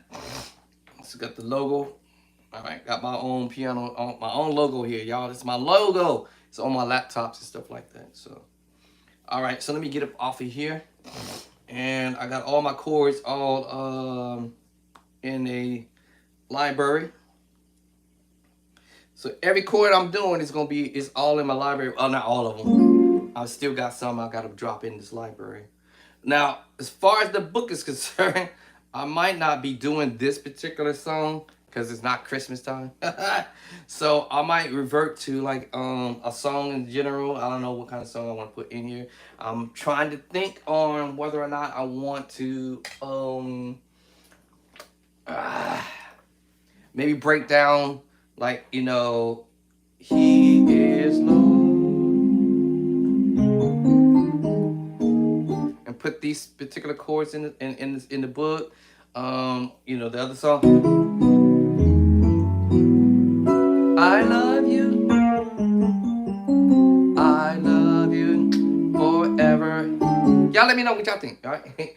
You know, I know Christmas is a long ways off, so that's definitely not gonna be in the book. Probably not. I'm probably gonna excommunicate that out. I may also go ahead and put that song, I love you, Lord. I love you, Lord.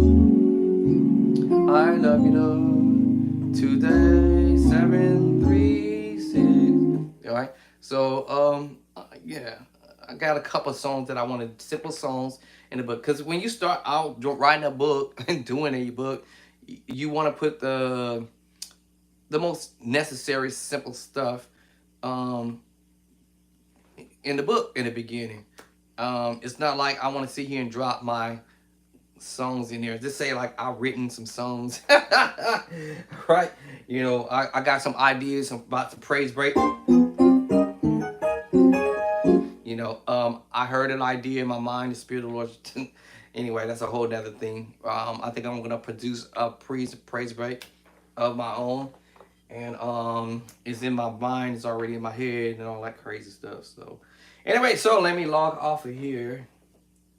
I forgot how to log out actually. Let me see, is it right here? And out. Right, so signed out. So yeah, y'all, it's gonna take a bit to finish that book. Hopefully, if I get all my chords in on around about June or July, somewhere around there. Once I finish generating all of the chords that I need in the library, if you will, then I'll be able to structure all of the stuff that's necessary. Especially, like I said, we're gonna have these major nines in there. We're gonna have our minor nines in the book. You know, we're gonna have all that stuff. You know, your major sevens, your augmented moves, your major seven flat, sharp five, and then also your tritones in there. You know, that's gonna be in there. All right. So I'm just contemplating on what song I want to put in the book, and you know, a few, I don't know, maybe like 4 or 5 songs in the book, and then y'all had to understand it costs. It's costly. All right, it's costly to have the pages, so many pages. All right, so I had to watch how many pages I create stuff in the book. Right, gotta watch the pages, buddy. Yeah. All right.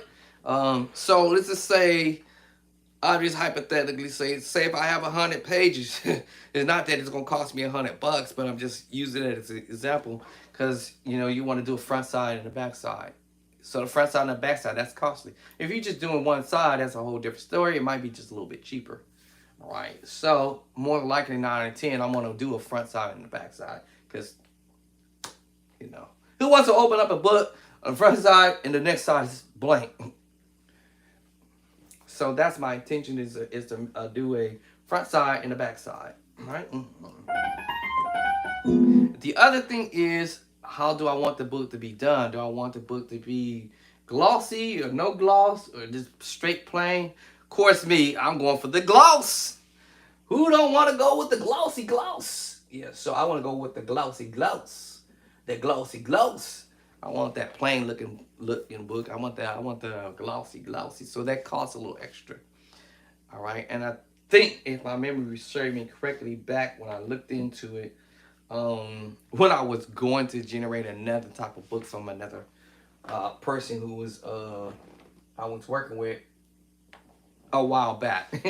um, the how many pages was that? I believe it was 50 pages. I think 50 or 60 pages, and that was about $25. I think it was about 25 bucks for the book. All right. Yeah, so $25, 60 pages. And then for 600 pages. No, let me see. Was it 600 pages? I don't think I can. Let me see. Let me look before I get off of here. I think it was 600 pages. I want to give it a take. I could be wrong. It could be just 500 pages. And I'm just 500 or 400 pages. I'm just overkill. Let me see. So that was from a previous book that a friend of mine was doing, and things didn't work out the way I wanted it to, and so I was like, you know what, this ain't working out for my favor, actually, in a sense. So I decided I'm gonna create my own book. But let me look at this pages, cause see, y'all have to understand, it ain't cheap. All right. If my memory serves me correctly, excuse me, I believe it was 600 pages. Hold on.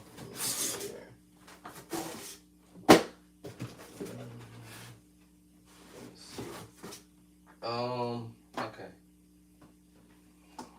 And that was through another friend of mine. But we didn't quite see eye to eye on the deal, so I decided to back out. And that was for my favor. Let me see. So I didn't want to sell this to you guys because it wouldn't be right. And the Bible lets me know when you do things, do it right.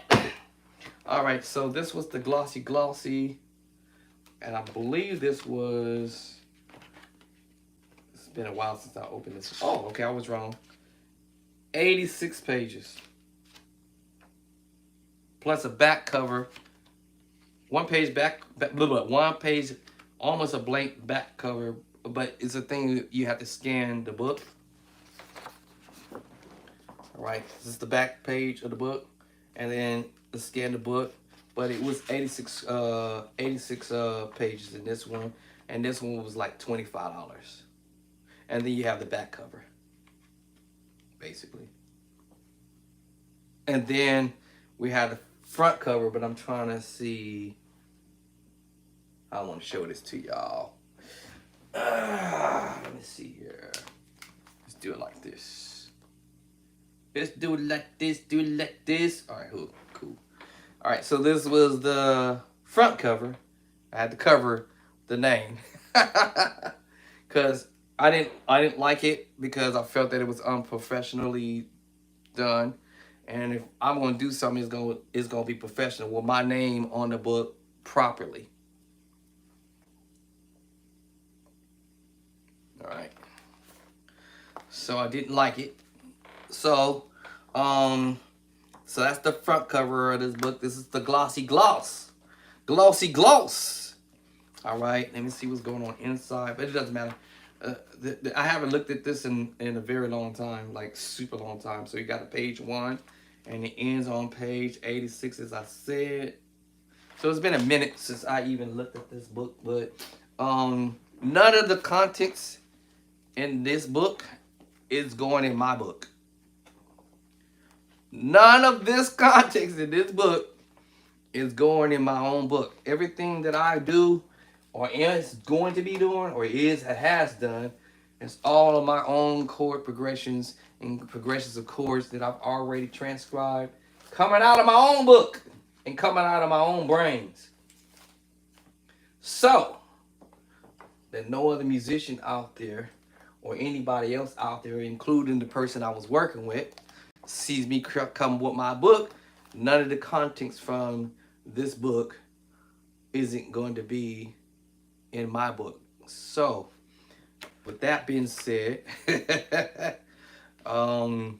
because in my book, I'll put it like this, okay? Versus this book, and I was trying to tell the person I was working with, after I took a good look, I had other people take a good look for me, non-musicians and musicians, and I was asking them an honest question: what do you guys think?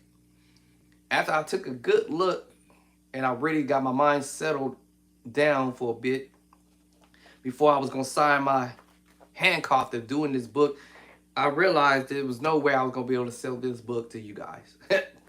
Period. Only because of the fact that it wasn't my doings. Not my doings. It's somebody else's doings. And I felt that would be unfair to you guys out there to sell you a book that I didn't even write.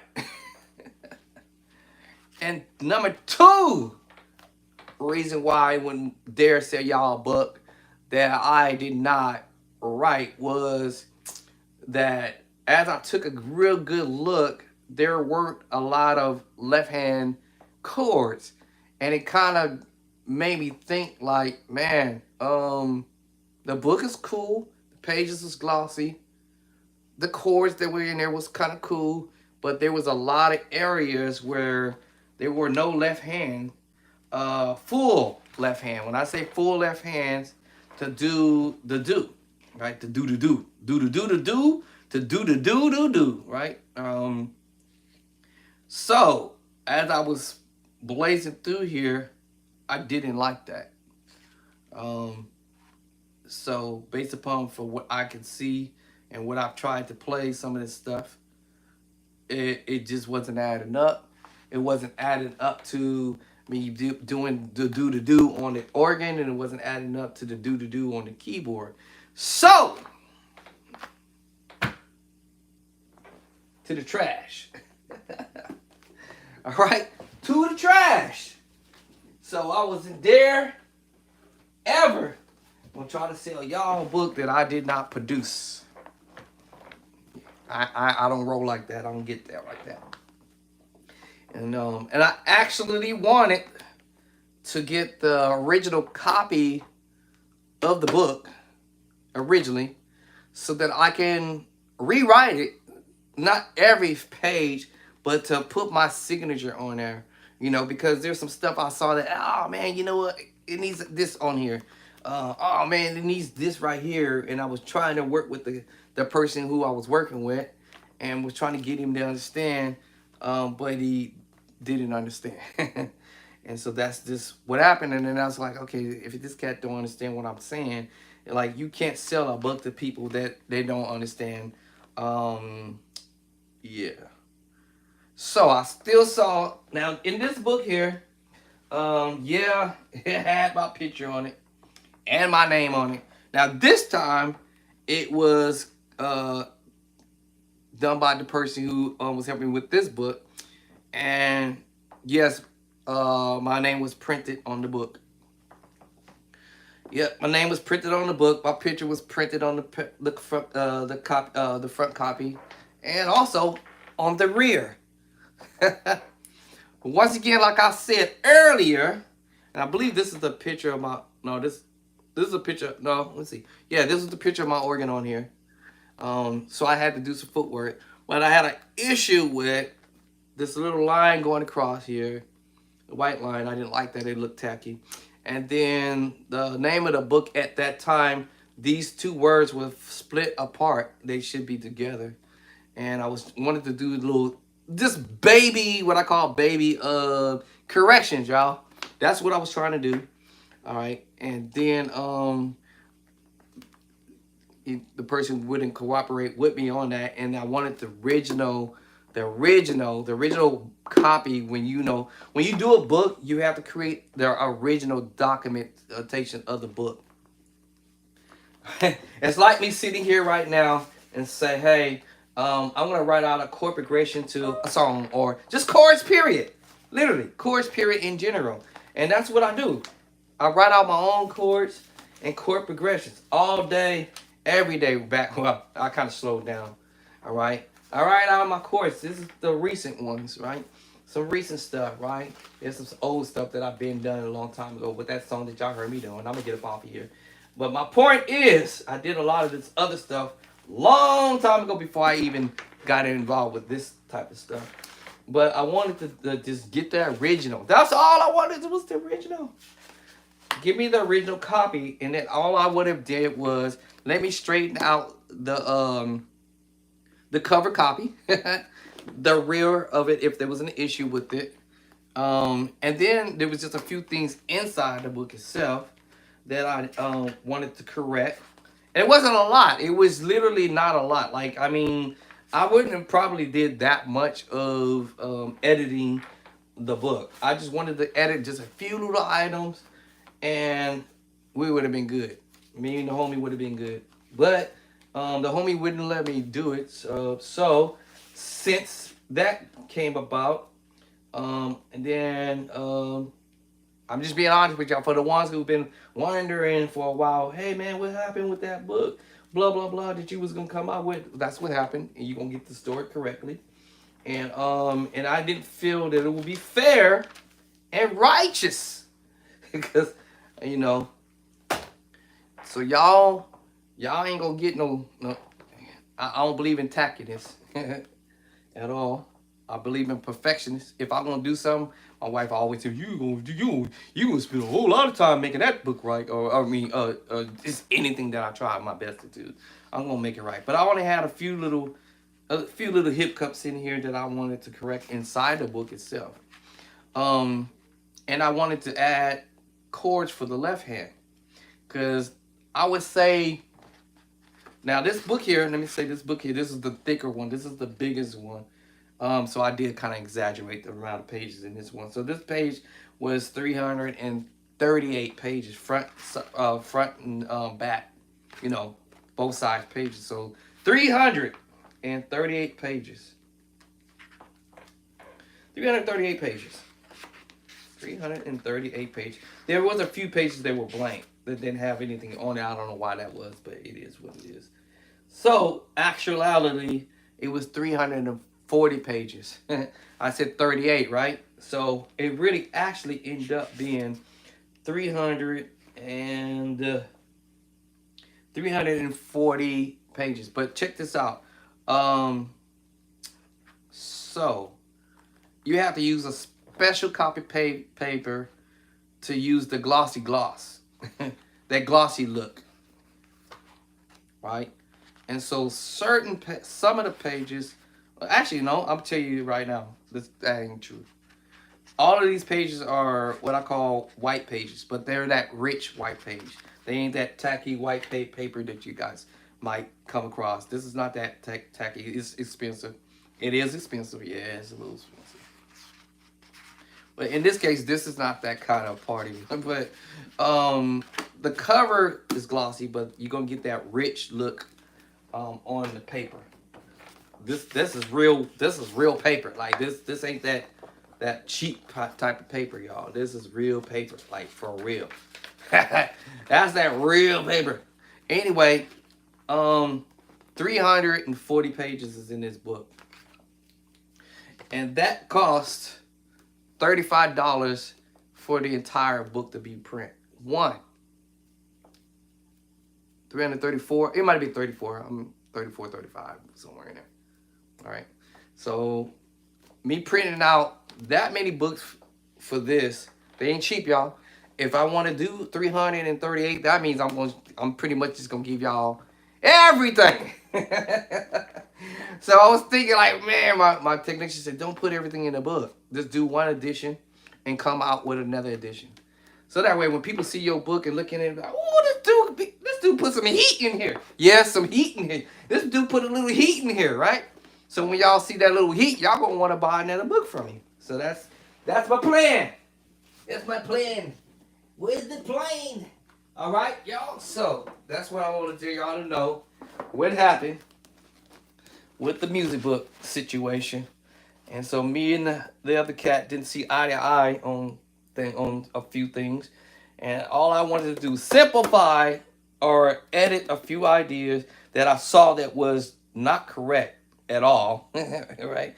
Because if I'm selling a book and something in here y'all might see that y'all might even know who the cat is, y'all might end up buying the same book that this person got that I got, and I didn't. No, I'm not. No, y'all hear me? No, that ain't going down like that. So, those books has been in the box since a couple years now, 2-3 years. Because where we at now? 24, 23, 22. Let me see something. And when this book was, the book wasn't fully published because you have to publish the book, right? With the people who you're selling or who's creating the book for you. Hold on, where is it?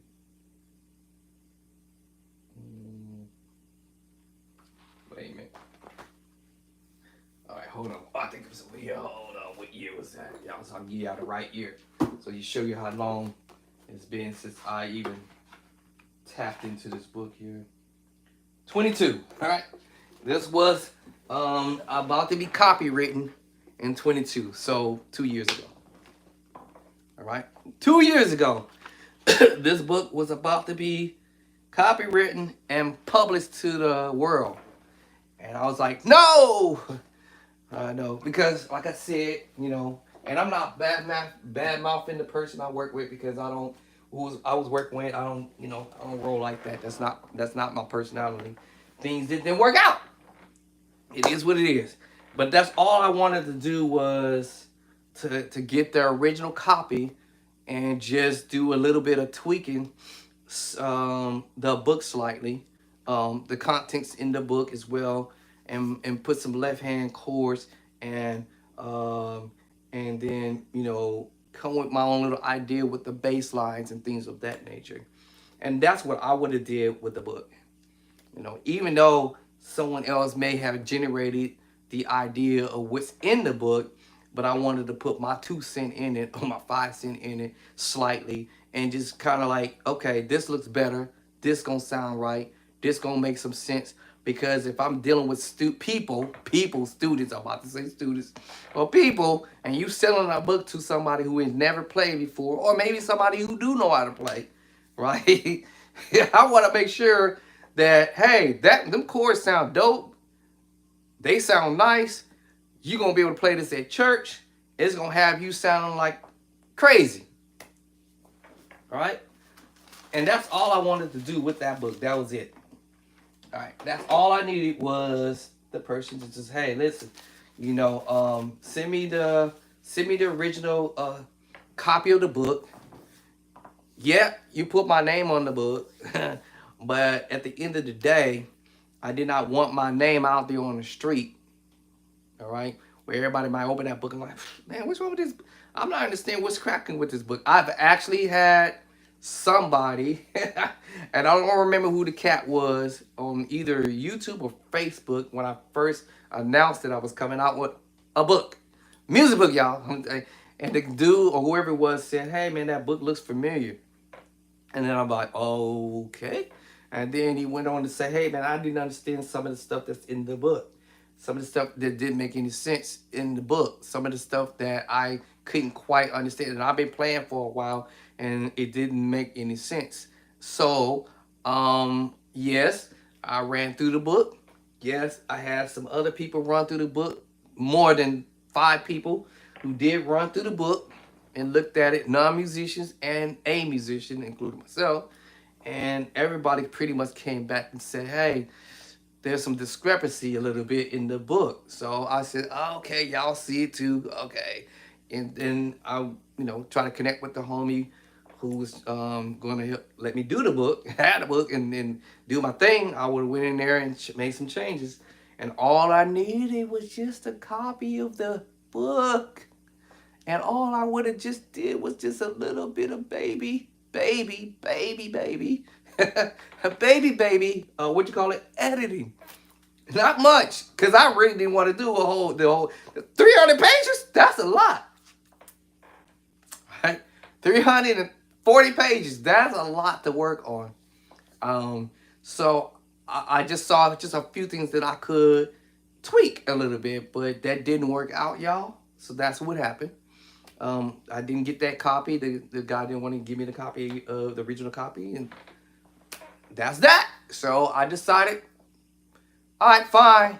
And then the same people who I saw, they all like asked me what happened and how that went down. And then it was like, well, before that, it was like, you might want to create your own book, and we'll be there to help you, assist you in whatever way we can. And so that's what happened. That's what I'm doing. Create my own book for my own stuff. All right. Y'all gonna get some left hand. Y'all gonna get some right hand. Y'all gonna get my chord.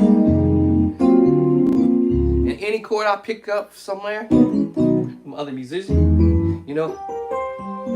or whatever. Maybe I'll put this on it. Whatever. Yeah. So y'all gonna get some of my stuff. You saw the best in me. Maybe I may not listen, y'all, watch this. If I learn a song, I might not do what it's called the whole song, excuse me, using all of the original chords, because that's copywritten, right? So what I would do is I would tweak the moves, yes, I will use what we use. What's the word I want to use? I will use the skeleton of the song and still sit here and create my own idea, right? Like I said, I can sit here and I know the chords and what the chords are based upon what the artist did or whoever the musician was. And now I can say, okay, let's do this chord, right? This is the original. You saw the best in me. Now, I might not want to write that in the book. I might change a little bit, like, that is a significant change.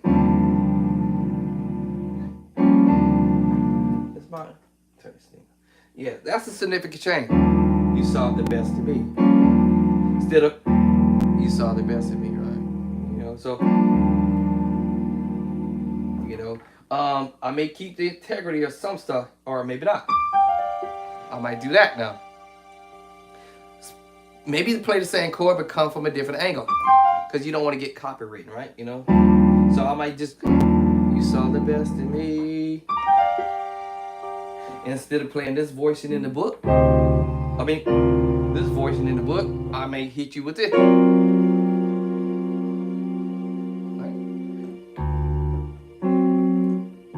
Right? So I'm more than likely I would do something like that to change the approach, because you don't want to get copywritten and sued, right? So you gotta be smart. You saw the best in me.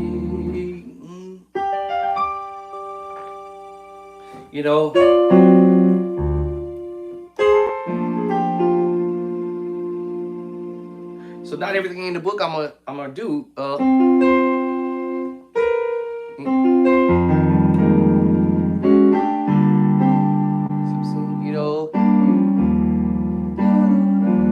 Throw my 2 cents in there, and then at the end of the day, I've covered the song in a different way, and it's definitely not gonna be the way you hear it on the album. You saw the best in me. This is the correct way. All right, so, and if I go to that minor 9 move, more than likely I might keep the integrity of some of this stuff.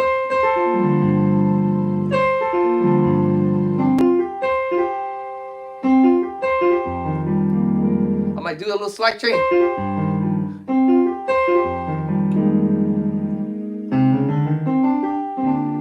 Change a little bit,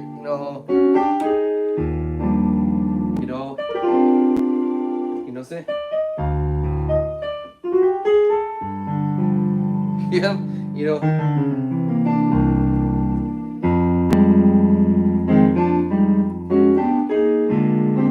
You know what I'm saying? Change it up a little bit. You know, so because you don't want to get sued, right? Like I said, you know. Let me see. How would I do that? I'll probably do that here. Actually, the voicing was. I might do it here.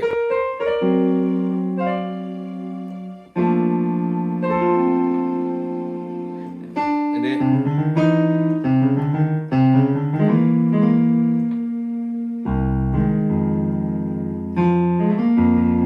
You know what I'm saying? Do something different, right? So that you know it's not the whole song is gonna be. You know what I'm saying? And so the song is not you're not totally copying the musician who's doing what he do. You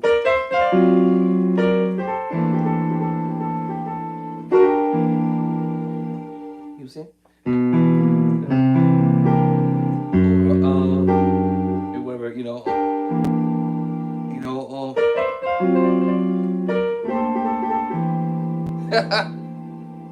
Then, and then let me see, minor move. You know what I'm saying? I actually left out a chord along the way in this tune. But yeah, to prevent from getting sued or whatever, I may do the song. And may not do everything let me see, what's the next move? Let me see, let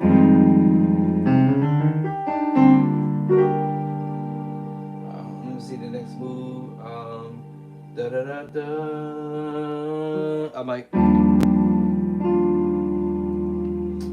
then let me see what's the next move is. Hold on, I done missed the chord. Hold on. And then I might do this. Something I might keep some of the integrity of the song, some of it, but not all of it. All right, because it's teaching purpose only. All right, just teaching purpose only, and then maybe one of these days you guys will probably pick up the move. And then let me see, what's this next move? Let me see. And then let me see. Is it? Let's see. Da da da. Let me see. And then the other one is.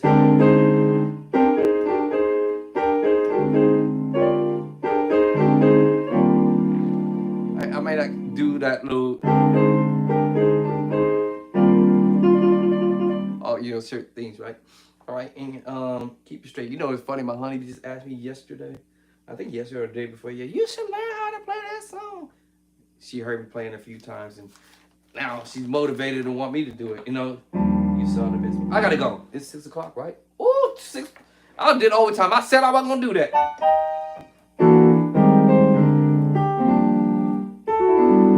But anyway.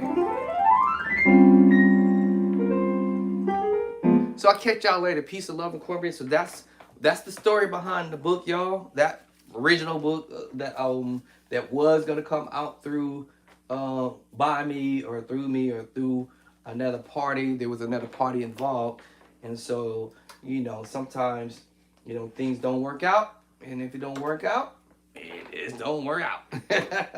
All right, so you gotta go do what you gotta do, especially if you have talent, gifts, or the ability to do things yourself. Shoot, why not go do it yourself? And my mom used to tell me this a long time ago. Boy, you could do things on your own by yourself. You don't need nobody to help you. That way that takes out the middleman. Right? Takes out the middleman. So now the middleman is out the way. It's all about me trying to do what I got to do, which is right for you guys. All right. So that's what happened, y'all. So I'm working on the book. So I'm going to get off here. It's 22 after. I'm gonna grab me something to eat, I guess. And check on my beast in the backyard. So far, I ain't heard him barking. He must be out there asleep. And go take a mental nap. We're sitting here playing all this crazy stuff. All right, all these crazy chords, all these hot fat chords, right? These chords is gonna be some nice fat chords, gonna be some nice hot chords. All right, they're gonna be some simple stuff for the beginner musicians as well. And if my beginner musician, look at it like this. You don't want to stay a baby sing forever, a baby state musician forever. You do want to advance a little bit. So I'm looking forward to the beginner musicians to learn some stuff from the book. I like to hear some of y'all do it. I'm anxious, actually. Rubbing my hand. I got to hear somebody do some of the stuff in the book, especially like the beginner musicians out there. So if you're a beginner musician or y'all know somebody who wants to learn how to play, share this video. All right. If you like my content, hit the like button. If you hadn't already subscribed to my page, thank you. Thank you. I should turn my thing and hit the little boo on it. But thank you guys. Thank you so much. You guys have been a wonderful folk out there who's been following me for a while, even when I was sick. But that didn't mean to get sick. It just happened. But anyway, thank you, and thank you again. And for those who have not subscribed, go ahead and hit that subscribe button. Because it's just only going to get hot up in here. It's just, all y'all going it's just only going to get, I'm just, you know what? I'm just warming up. He's heating up. Oh, he's on fire. All right. I'm just getting started. I remember this guy came to the church, and another musician was on the keys blazing through a praise break. He comes in and man, this was so funny. And y'all know how church is. They shout for 15 minutes, and we done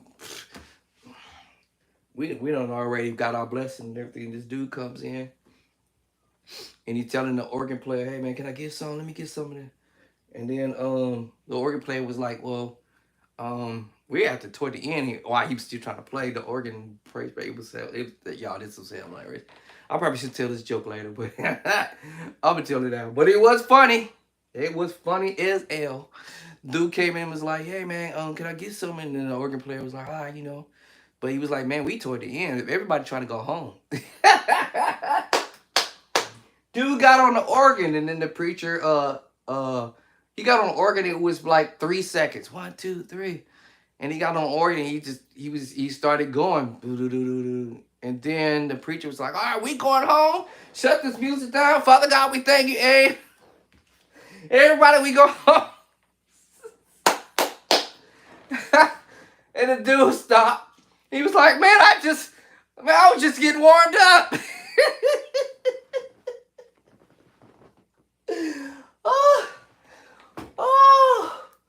Oh, we was on the floor, y'all. When he said that, we was on the floor. Dude was like, "Man, he was like, bro, I was just getting warmed up." And the preacher was like, "We going home." Oh, man. Y'all, I'm just getting warmed up. Woo! All right. Peace and love and cornbread. I got to go eat, y'all. I'll catch y'all in a minute.